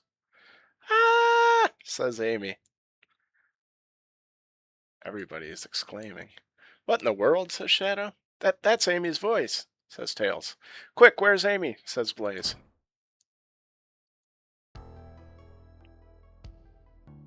Dun dun. He's not responding to us, says Amy. Sonic! Sonic! What, is he hurt, says Tails. Why isn't he moving, asks Rouge. Sonic, can you hear us, asks Rouge. It's banged up. If there is a pulse, it's weak, says Shadow.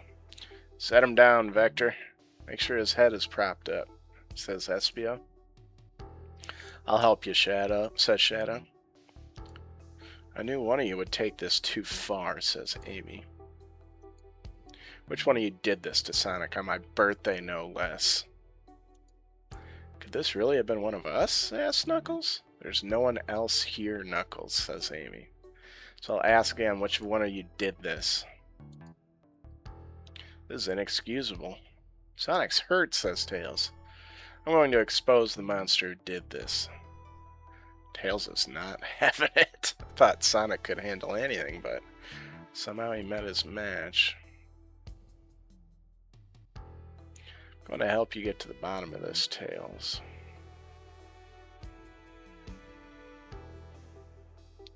Absolutely, Vector. Me too, says Knuckles. Same, says Espio. We're going to figure out exactly what happened in this room and punish the one responsible. He really was hurt this whole time and I did nothing, says thinks Rufus. I'm righting my wrong. I must take down the murderer. Amy says, Tails, Rufus, I have a big question to ask. Who in this room did this? Who killed Sonic the Hedgehog? Oof.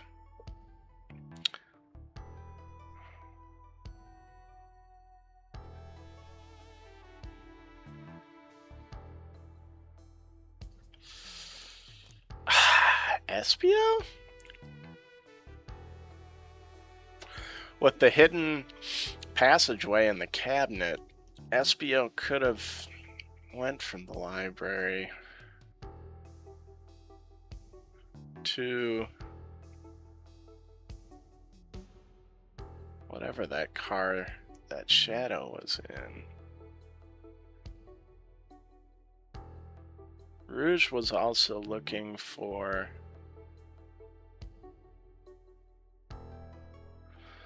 the plans to steal the egg, but that seems like a pretty solid alibi. I'm gonna go with Espio. You were the one to murder Sonic, says Tails. Weren't you? I did no such thing, my young friend. But if it's a battle of wits you wish, I would love to discuss things, says Espio. Let's discuss, says Tails. What the? You're accusing Espio, says Vector? We already talked about this. The man was reading. You have nothing. Restating Espio's alibi would be helpful for everyone, I think, says Tails. Espio was locked in the library car reading. He only had access to the saloon car during the murder. However, new evidence has come to light that needs to be addressed. New evidence? Oh, that's right. Rufus, could you fill everyone in? What did we find that brings into question Espio's alibi? Hidden passage. Espio could have left the library at any time, because Tails and I found a hidden passage from the library car to the lounge car. In the lounge, the hidden passage exits behind the wardrobe. I feel lucky we even found it, says Tails. Not only would Espio avoid any locked doors, but that would put him in the car just before this one. You have no evidence I used any secret passage, says Espio. I answered all your questions without flaw. I was reading the entire time, remember? It's true you didn't miss a question, but I think Rufus and I can explain that too. Rufus? How did Espio know everything in the train manual he was reading? He's a poet, so a quick reader. Espio is a poet. I feel such a professional would make you quite the reader. What are you getting at? You picked a random book from the shelf and memorized it, just to guarantee yourself a clean alibi. What? That's absurd. Memorizing a whole book, Vector says. I know there's a talented bunch, but that seems like a lot, says Rouge. I don't know. It's plausible. Espio is particularly skilled, says Blaze. I've known Espio a long time. He once sped read a book I was reading just to spoil the ending for me, says Knuckles. Says Espio. If I'm right, and Espio quickly memorized a book before entering the hidden passage, and Espio could have met Sonic in the conductor's car where he was murdered. Since we're only talking in what-ifs, let me throw something at you, says Espio. How was I to know about the hidden passage? It's hidden. That's right. How would Espio have known it was there? You said it yourself, kid. You were lucky to even find the passage. Rufus and I might not have the evidence to answer your question. Wouldn't it be in the book that he read? But we know someone who does. Rufus? Who here has evidence to prove Espio knew about the hidden passage? Oh.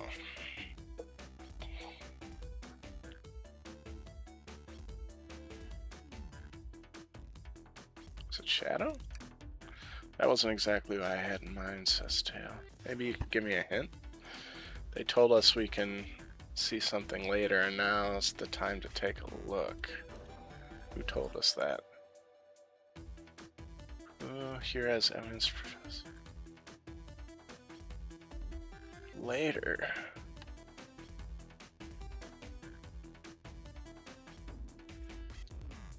I don't remember who said this. Amy? That wasn't exactly what I had in mind.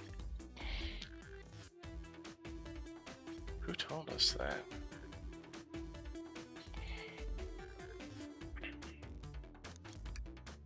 Oh.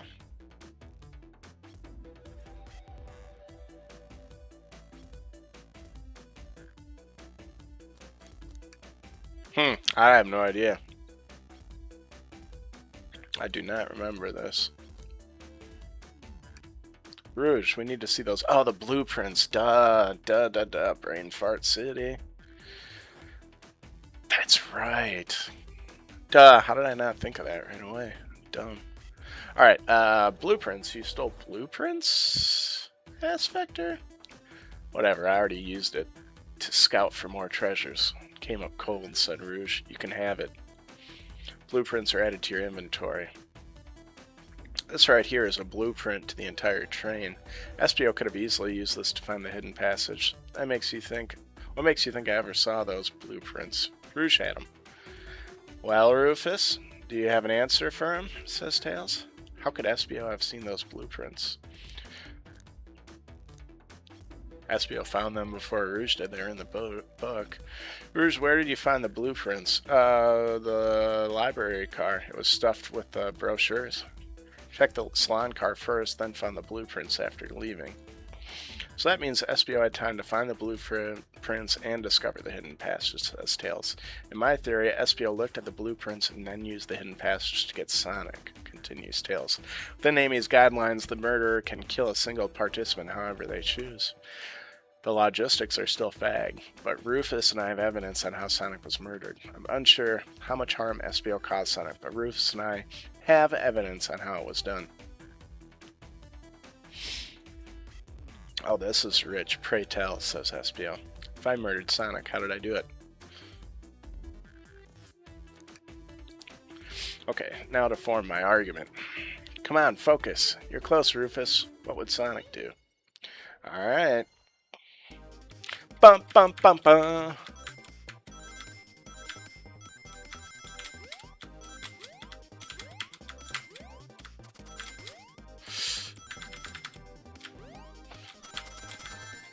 Crap. This is not good. Oh, this is really not good. Ooh. Okay, that's tough. Real tough.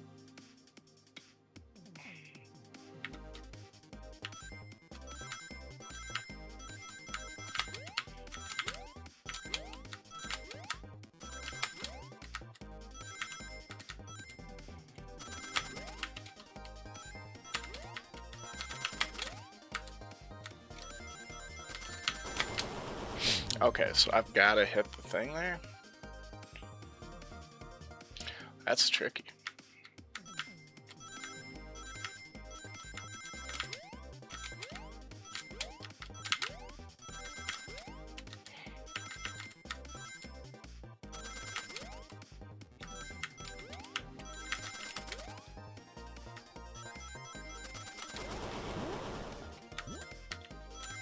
Okay. Got it. Oh, that was like the end of it, too. Alright. Not too shabby. This blow dart was found here in the conductor room, says Tails. I believe SPO used this to knock Sonic unconscious. Ah, so you mean Amy says Sonic might just be knocked out. I'm unsure, says Blaze. He's more banged up than what a blow dart would do.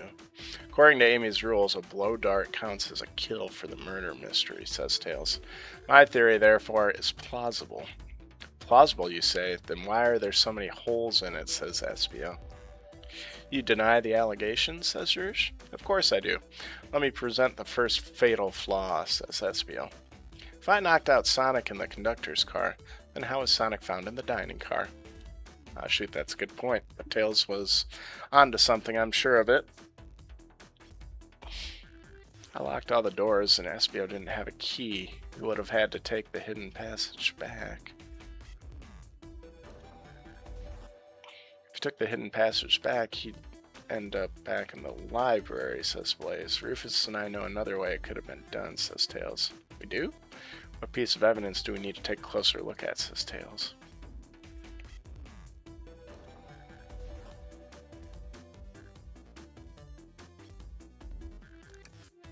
Alright, now what's my argument? We're getting closer. Think, Rufus, think.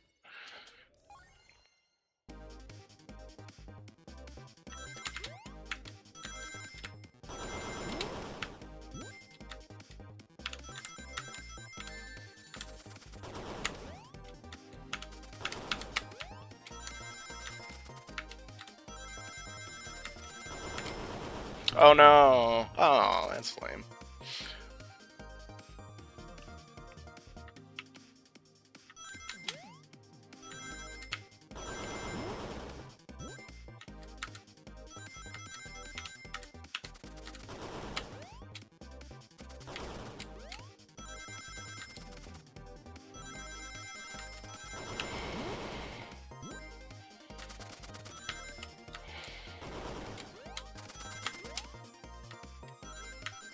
Got it.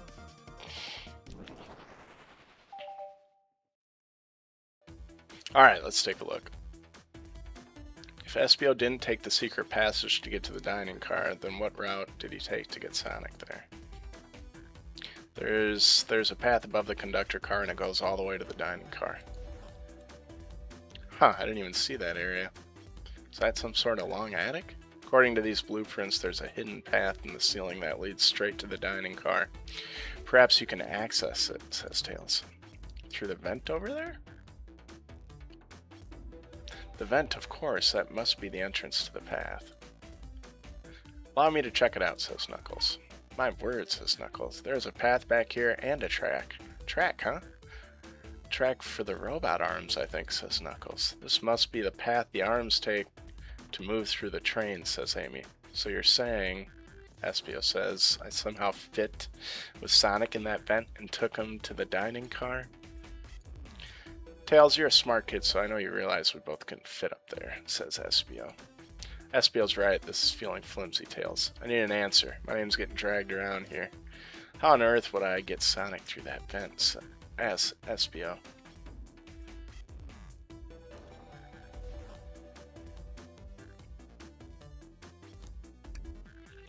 Now to think about my argument. You can do this, Rufus, you can do this. Ooh, this is gonna be tough.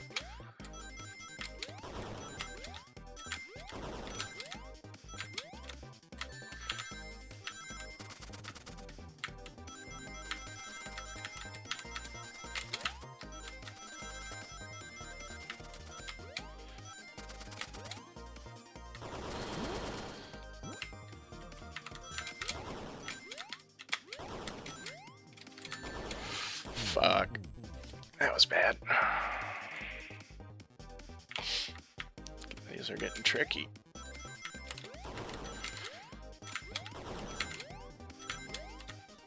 Crap.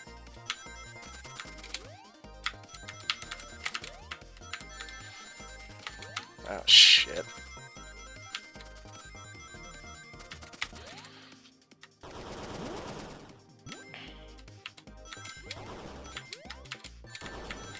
Crap. Wow. How am I supposed to get... Okay. Try it again. This is tricky as heck.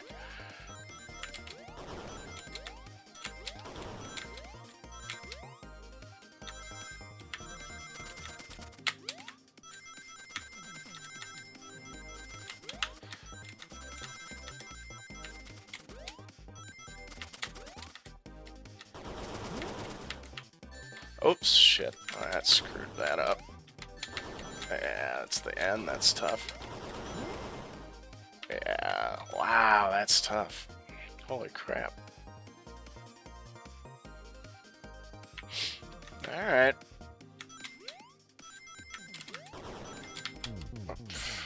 doing.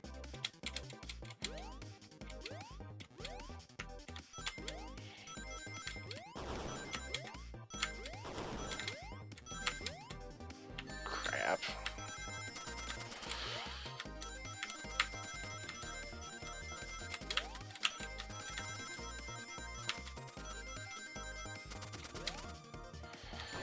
Oh my god.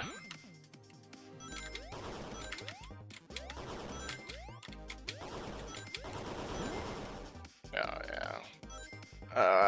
Dang. How many am I losing each time I hit?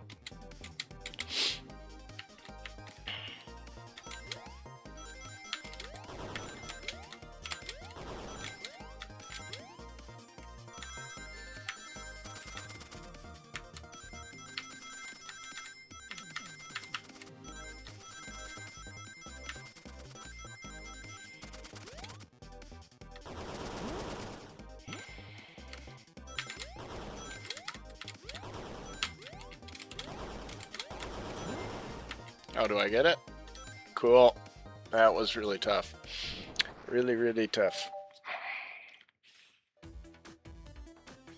Everyone saw the broken robot arm on the ground, right? Clearly a fight broke out here and one of these robots' arms was a casualty, but what if one of the robot arms actually caught Sonic? Knuckles said there's a track the robot arms use that continues through the vent.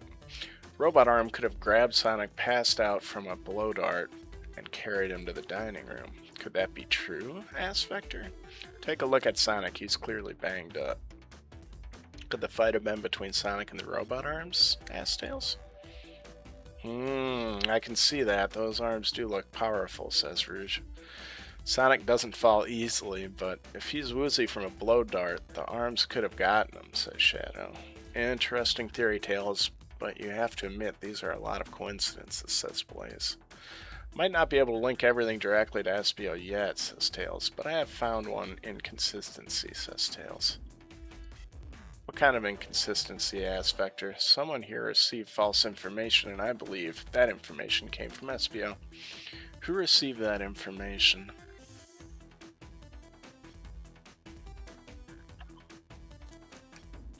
Not quite. Oh, the hot scoop. Amy, you received a hot scoop, did you not? I think it's time you told us where that scoop came from.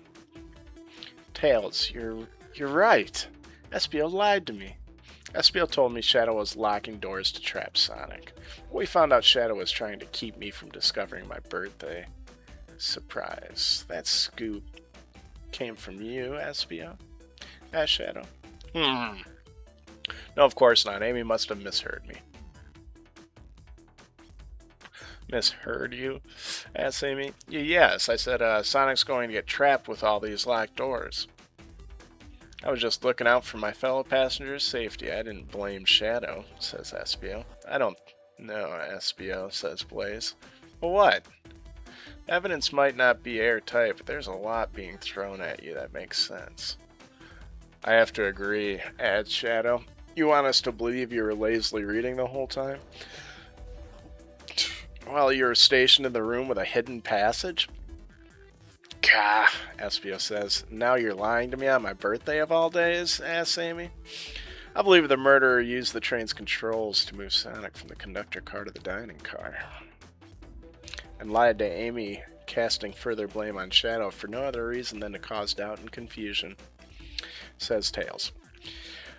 When examining everyone's alibis, one clearly stands out as the weakest, says Rufus. I believe it's clear to everyone that it only could have been one person, says Tails. It was you, SBO. You were the one who murdered Sonic the Hedgehog.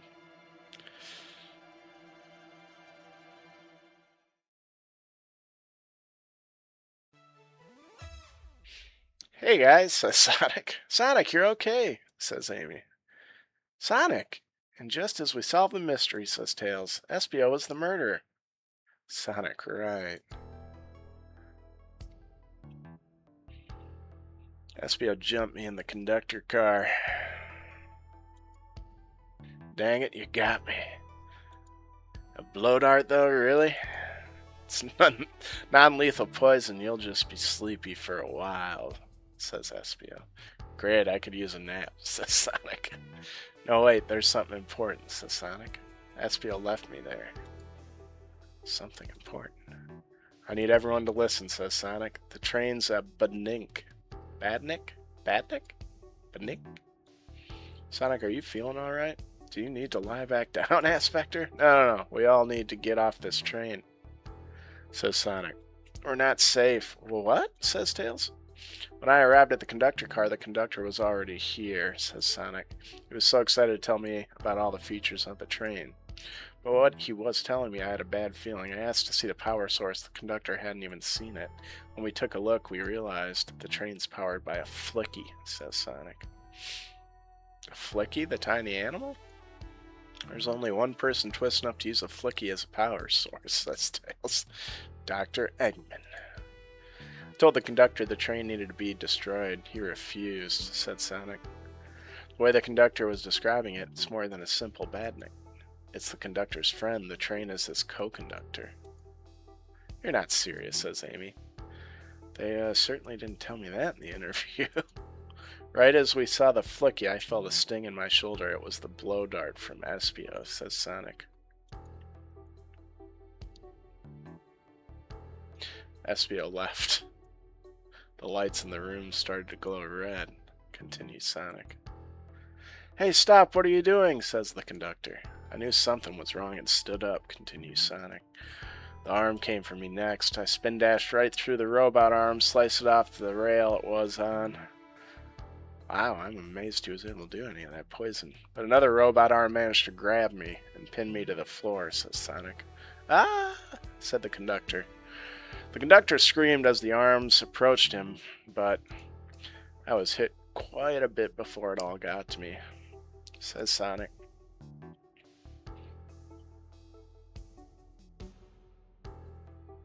Oh no, says Amy. Everyone has something to admit, says Espio. I murdered Sonic the Hedgehog. Yeah, we already knew that, says Rouge. The situation has gotten so serious, why would you not tell us? Asked Amy. I thought that's how these murder games worked, said Espio. You shoot someone with a blow dart, they die. Are you crazy? It's just a make-believe game. No one should get hit with a blow dart, says Amy. I was just following the rules, says Espio. See? Use this blow dart on Sonic's station in the conductor car. It is laced with a non-lethal sleeping agent. Thank you again for choosing the Mirage Express. Staff. What is that? Asked Sonic. It says you use this blow dart on Sonic stationed in the conductor car. It is laced with a non-lethal sleeping agent, says Tails. Thank you again for choosing the Mirage Express. Staff. What is this? Instructions? I was given the blow dart along with that card, says Espio. Signed Staff. Who gave this to you? Says Rufio. Come to think of it, Espio thinks. One of the robot arms handed it to me. Weapons shouldn't be allowed on the train, says Amy. What is the large picture here? Who instructed those arms to attack? Asks Amy. Who or what? Asks Tails. Rufus, who do you think attacked Sonic and handed Espio the blow dart? The conductor.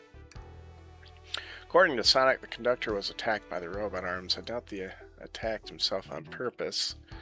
Well, it could have been an accident. I have a different theory, says Tails. I believe something's been orchestrating things behind the scenes. Something wanted Sonic out of the picture and for good. And for a good while, so I think the train itself is plotting something. First we learned the train's a badnik, now it's out to get us. Once again, you keep saying the most ridiculous nonsense, says Shadow. You're seriously convinced the train has it out to get us?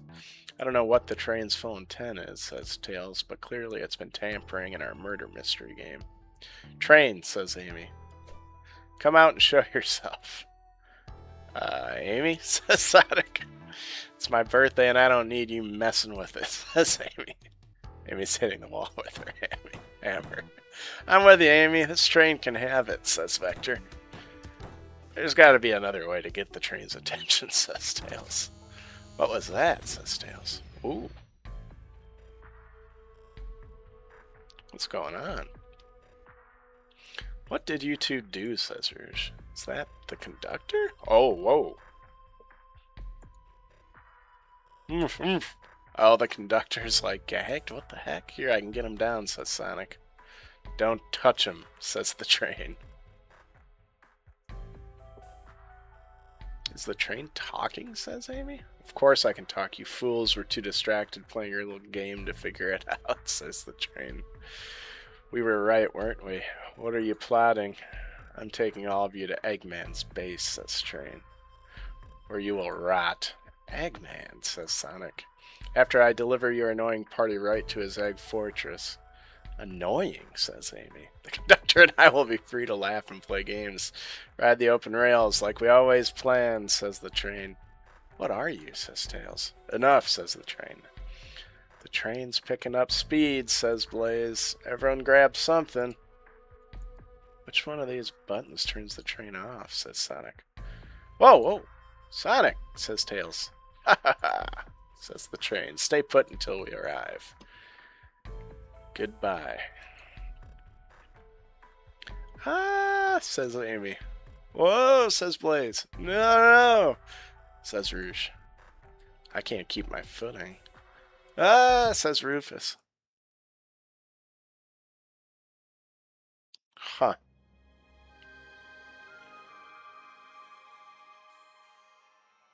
A bunch of evidence is falling out of my pocket, says Rufus. My head, Tails, Amy, is anyone here? Hello? Hello? No need to yell, bud, says Sonic. Sonic, I'm so sorry. Are you okay? Says Rufus.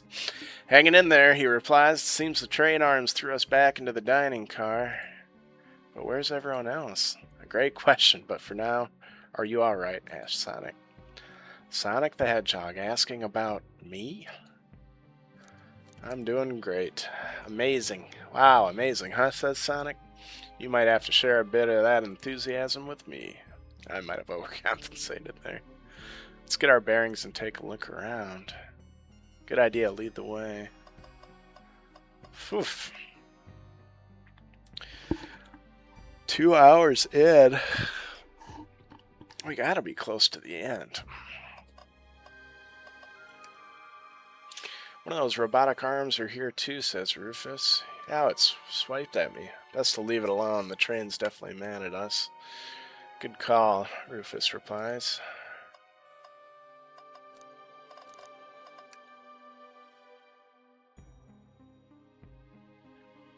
Well, that's better than the yellow glow, I guess, says Rufus. Hello, hello, Eggman. Is that Mr. Robotnik? Why is he called Eggman? Anyone there? Why is no one responding to me? I missed the yellow glow already, says Sonic. You got some nerve showing up here, Egghead, says Sonic. Oh, you spiky blue pest, seems you've finally taken passage on one of my passenger trains.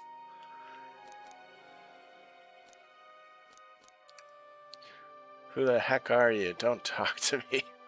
Knowing that, they certainly didn't talk about you in my interview, says Rufus. My involvement isn't well-known, civilian. The infrastructure in your town just wasn't cutting it. If I were to build Eggman Land, these problems would need sorting out. So I courageously got involved. I converted some cargo trains into passenger trains for the sake of the public. It's just more useful for future schemes. Sonic says, let me guess, another Death Egg Doctor. Predictable? The people fear giant spheres. Science, says Eggman. Let's cut to the chase. Where are our friends, says Sonic. Judging by my security cameras, your pathetic friends are all locked in the cars they were stationed in, says Eggman. Seems you managed to make the train quite upset. Did you not know this was happening? Asked Sonic. Heavens no, I'm only now getting caught up. I'm far too busy to notice what a passenger train is up to. You see, the capability of a badnik is normally very basic.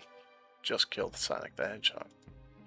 But for a luxury train, I wanted to be sure things ran without my supervision and report to me if any of you happened aboard. This train's capability of intellectual thought is extraordinary, a feat only accomplished by my genius. So this confirms that the train really is sentient. Suffice to say, your capture is inevitable. You're on the train that desires nothing more than deliver you all to me, says Eggman.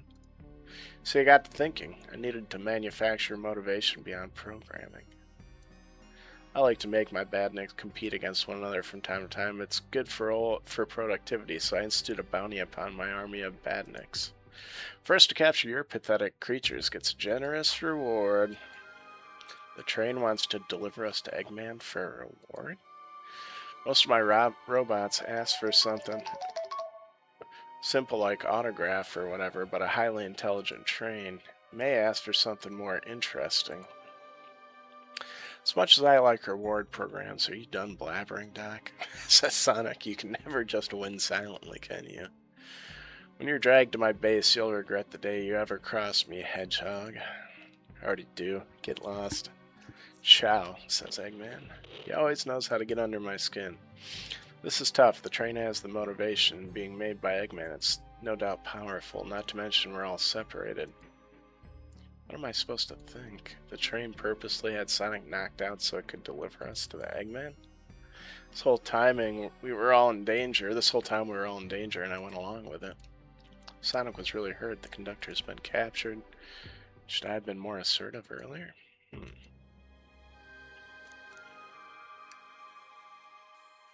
I at fault here?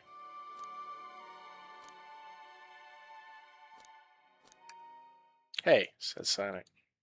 I can tell this situation getting to you. Oh yeah, sorry, I get it. The road's getting tough. It's easy to question the decisions that got you here.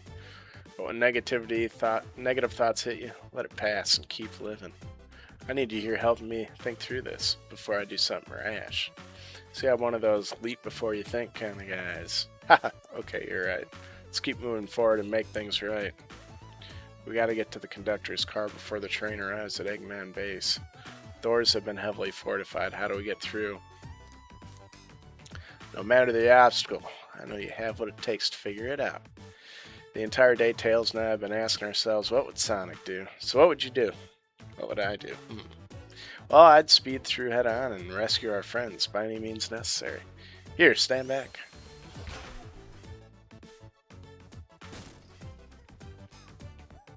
Wow, with one big windup, Sonic's spin dash was fast enough to get the doors open. Now that's the road. Now that the road's clear, nothing can stop us. Better hold on to your pants. I don't think we'll be getting another break after this, says Sonic. Ready to go? Let's do it. That's the spirit. Let's go find our friends. To the conductor's car to end this mystery. Huh. Oh. Oh, this is big. In my last adventure, maxing out my ring count gave me an extra boost to speed. If I can grab enough rings, I should be fast enough to burst through the next door, too. Ready? Let's do this. Okay.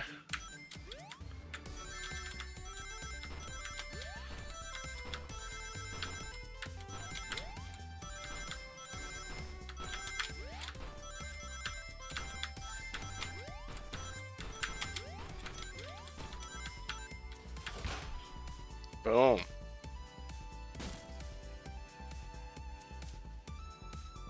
Just wait till I see Eggman. I'm gonna clobber him, says Knuckles. We gotta deal with the train first. Come on, let's go.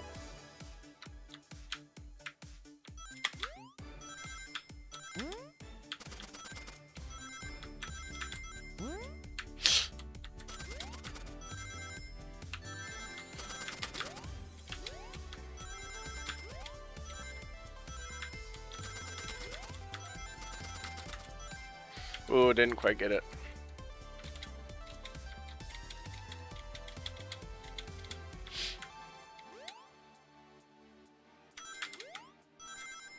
That's not what I want to do.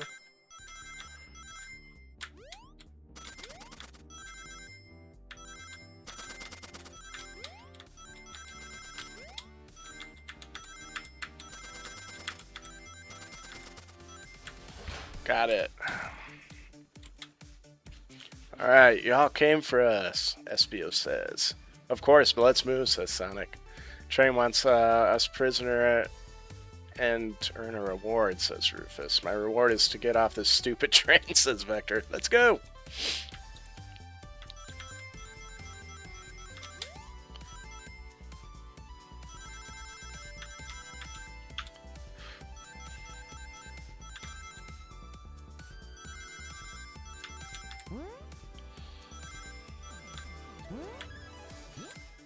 Whoop. Got it. Sonic, says Blaze. Rouge, it's about time. I thought you were supposed to be fast, Sonic. We gotta move. You two ready? Always. Let's boogie.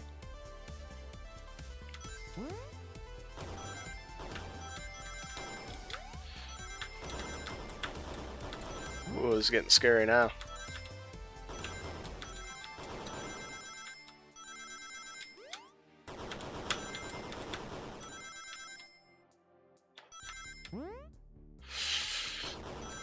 Oh no.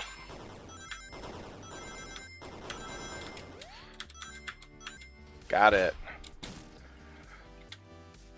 Get Shadow. Let's go, bro. They locked Amy and Tails in the conductor's car, says Shadow. Say no more, let's go, says Sonic. Boom, boom, boom, boom, boom, boom, boom. Oops, that was not good.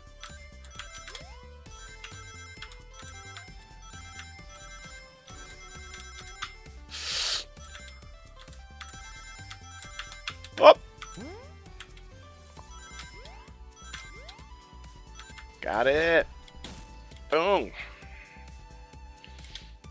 Sonic, you're here, says Amy. This is no way to treat the birthday girl, says Sonic. You're right, I'm ready to stop this train, says Amy. Time to finish this, says Sonic. Boom.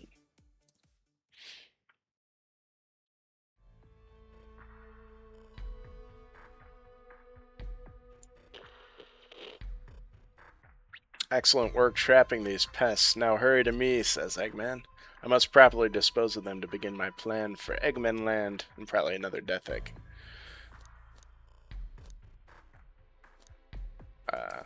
I haven't done that in a while, says Eggman. Maybe I'll turn you all into robots to give Sage some new toys to play with. Shut it, Eggman, says Amy. Don't disappoint me, train. Hurry it up, says Eggman. I will not fail. My wish will be granted, says the train. Your wish? Oh, you mean the bounty, says Eggman. I don't care what you call it. Just bring me the overgrown mammals. Grr, that Eggman, says Sonic. I must get my wish, says Train. I will not fail, says Train. This is it, everyone. Get ready, says Amy. We're taking this thing down, says Sonic. Ooh.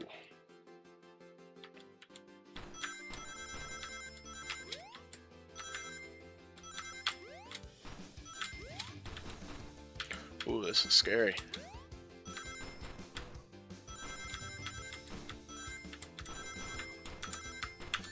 Ooh.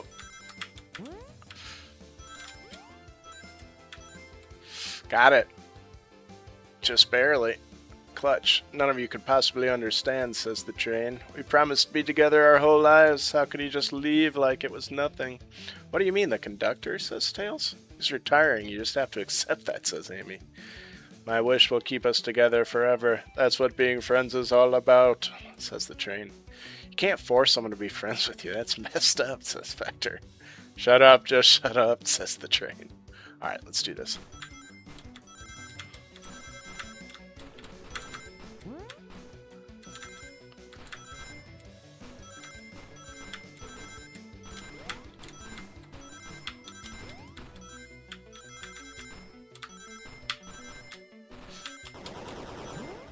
Okay, not bad. Eggman, can you hear me, says the train.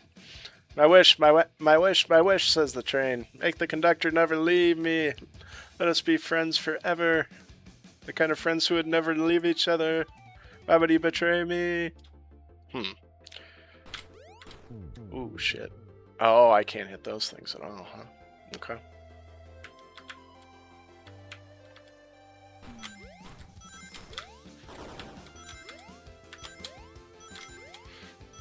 That is easy.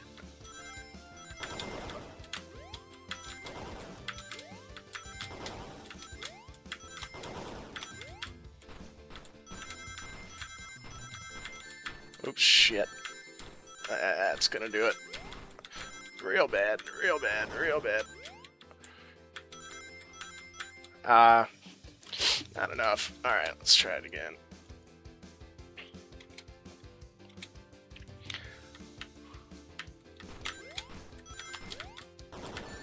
screw this. Get it out of the way, I guess.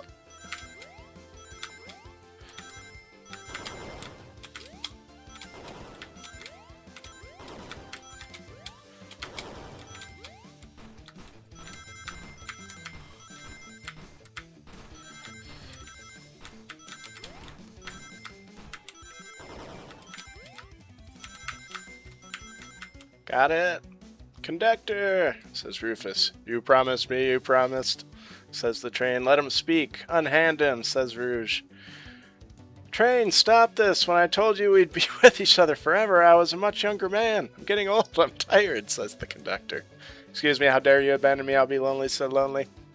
Why must you insist loneliness upon me, says the train. Whoa. No, stop. What are you doing to me? Please don't make me do this, says the conductor. We have to rescue the conductor if we ever want to stop this train, says Sonic. Alright. Ooh, what are we supposed to do here? Oh, crap-a-dap.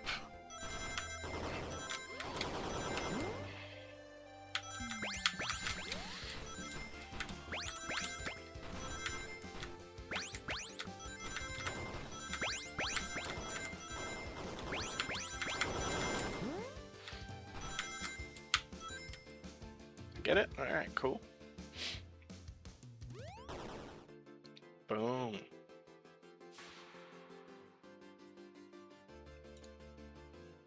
Heard that burr. A flicky! Says Vector. This is just like the lore card when my ex-best friend left detective work to join Dr. Eggman, says Tails. So this really is a badnik, says Shadow. Stakes rise every second, huh? We gotta save him, says Knuckles. On it, says Espio. Let's show our full power, says Blaze. Whew.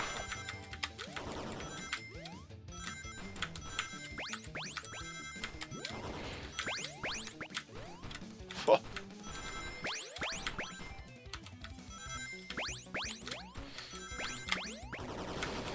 Whew. Oh, that was bull.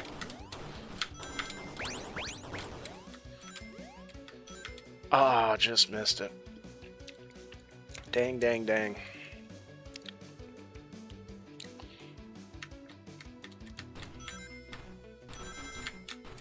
Oh, shit, what am I doing? Shit, I don't know why.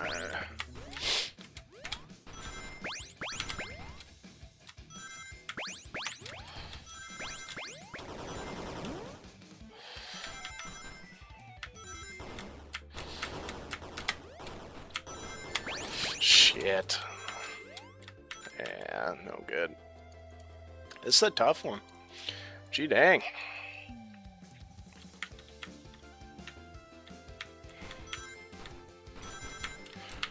Oh my god.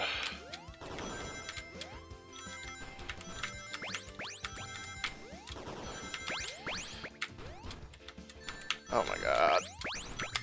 Okay, just shoot me.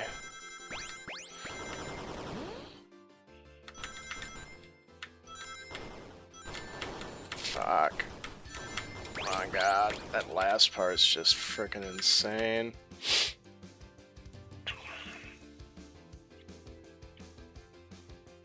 Bum-ba-dum-ba-dum-ba-dum-ba-dum.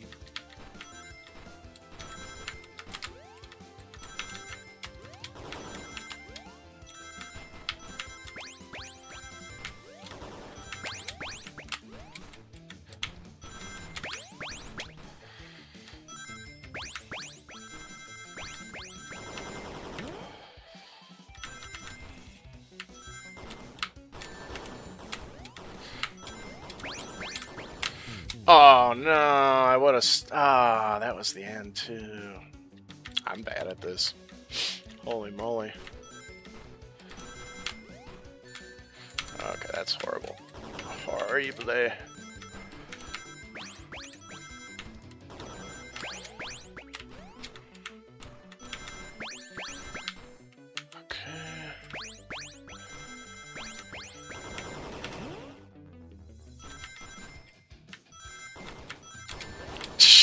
it. Oh, shit.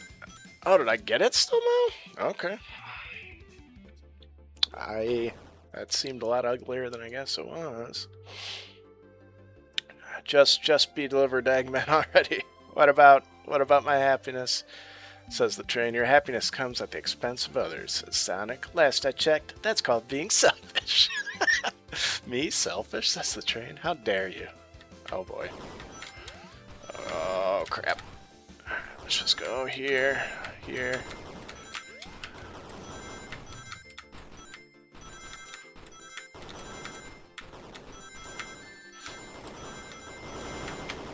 Oh no!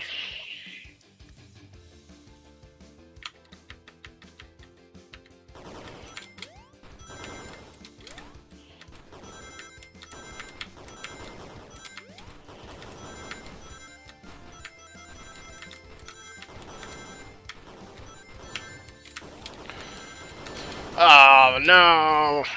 That is such horse shit.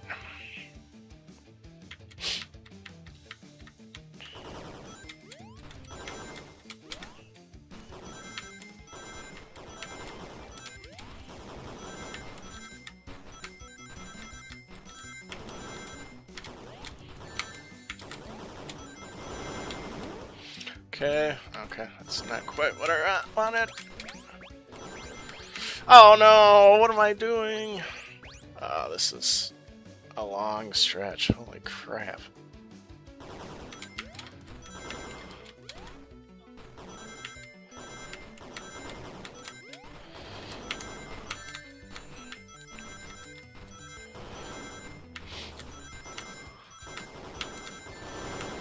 Oh, jeez, why do I keep doing that there? Oh, so hard.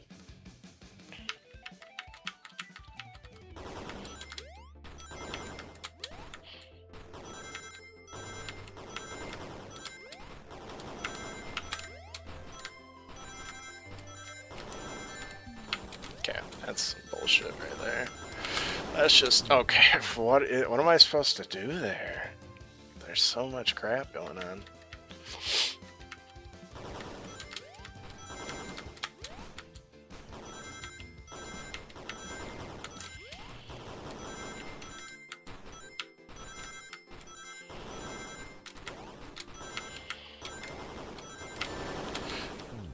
Okay, but I did land before I fell, so like I landed on the booster thing and it didn't give it to me.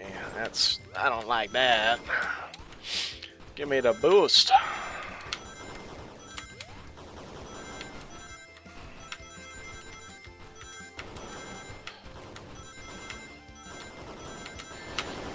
Oh wow, so that's just, that part right there is just such a cluster.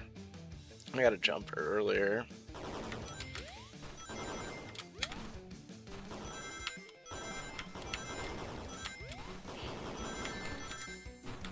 Okay.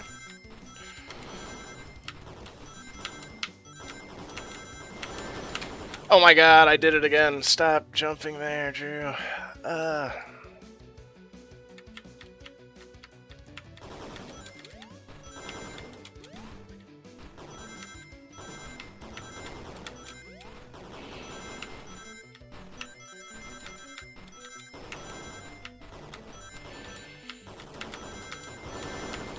Alright, at least we made it over.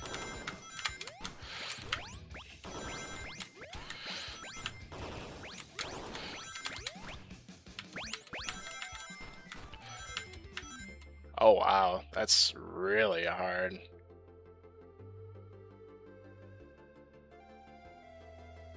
Okay, so you like basically can't crash at all. Holy crap.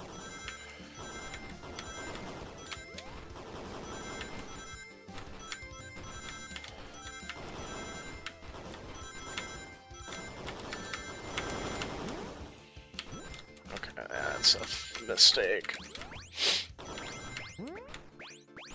Okay. Yeah, there's no way I'm winning this. Wow, that's tough. So tough. I don't even know how to do it. I don't even... This is one of the tougher things.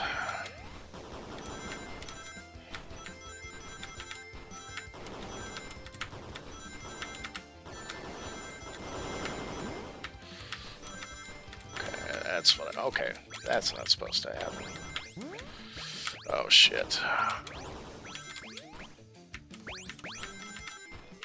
Ah!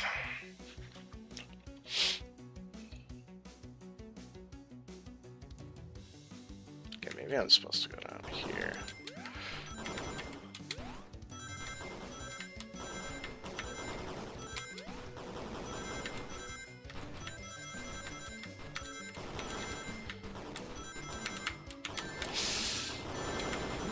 Okay, so okay, I hate that.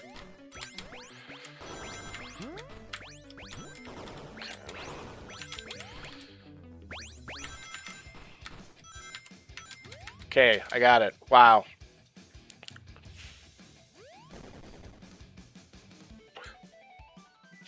That is tough. No, no, no. I'll grab the flicky, says Espio.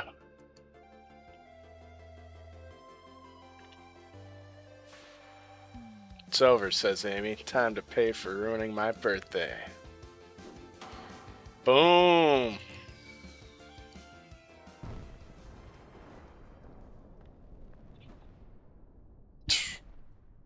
Not bad.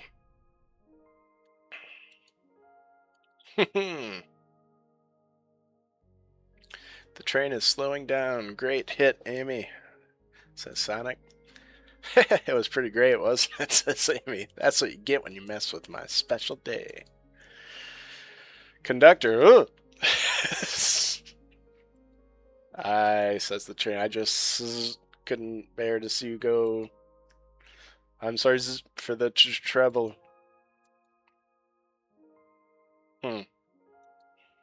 Conductor, dot, dot, dot. I think our work here is done. Now let's get off this thing, says Amy.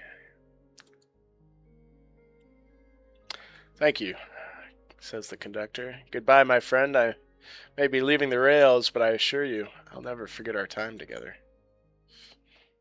I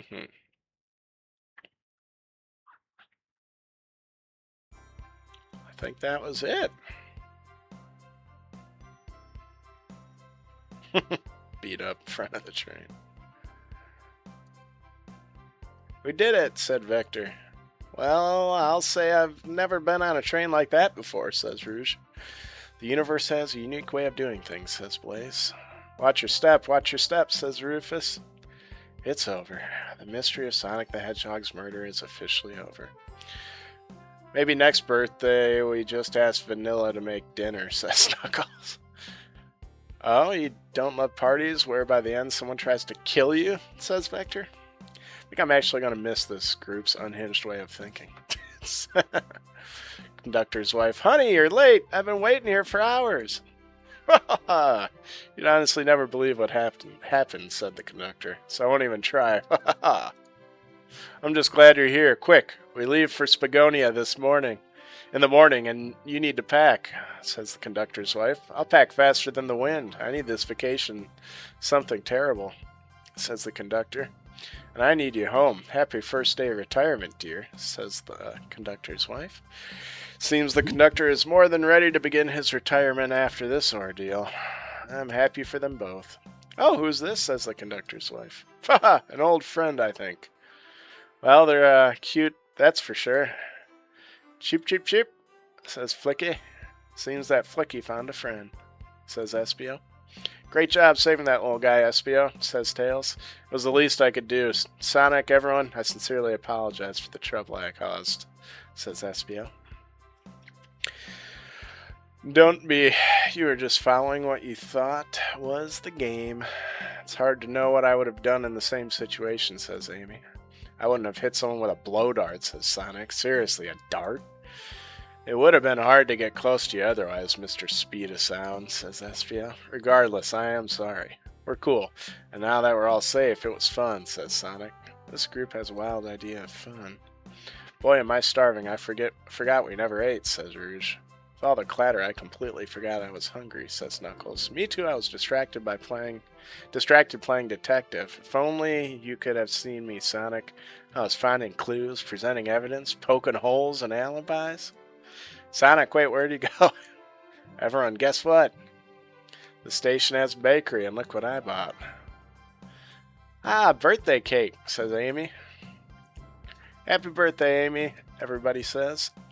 To the confident, unshakable, and radiant Amy Rose, says Sonic. To an adventure of a birthday, darling, says Rouge. A memorable party every year, says Vector. To a fun birthday, says Knuckles. A ride from start to finish, says Shadow. May your friendship grow stronger each celebration, says Blaze. I admire your tenacity. May you never lose your vivacity. Happy birthday to Amy and her sparkling personacity, says Espio. Happy birthday. I'm not smart enough to know if personacity is a word. We love you, Amy. Happy birthday, says Tails. Ah, you guys. We almost got murdered by a lonely train, but I wouldn't trade these adventures for anything. Never in a million years, says Amy. You guys won't ever leave me, right? Wouldn't dream of it, says Sonic. Now let's have some cake. Yes, please, dig in, everyone, says Vector. Yay, says Tails. I hope it's chocolate, says Shadow. Nice. Alright, I think that's the end. That was fun. I can't believe I forgot about the blueprints in the library.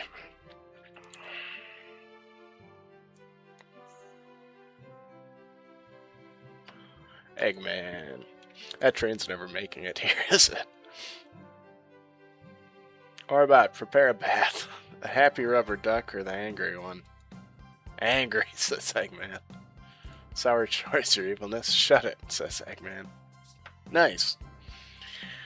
Well, closer to 4 hours for us. I guess we were a little slow moving, but I was not very good at those side puzzle game things at all, as you could see towards the end there. And that's my story of when I met Sonic and his friends, entangled in their lives for a fleeting moment, and then back to things as they were. Cities realized Eggman was running the train system and fought back to seize control. Everything's squeaky clean now. As for me, I stuck with the gig. And then, won millions in the lottery. And after all that, I managed to fly to space. Yeah, that's just been my life. Nice. All right. That was pretty fun. That's a cool thing for Sega to do. It's a fun little game style to incorporate the whole Sonic franchise into. That was great. So good times.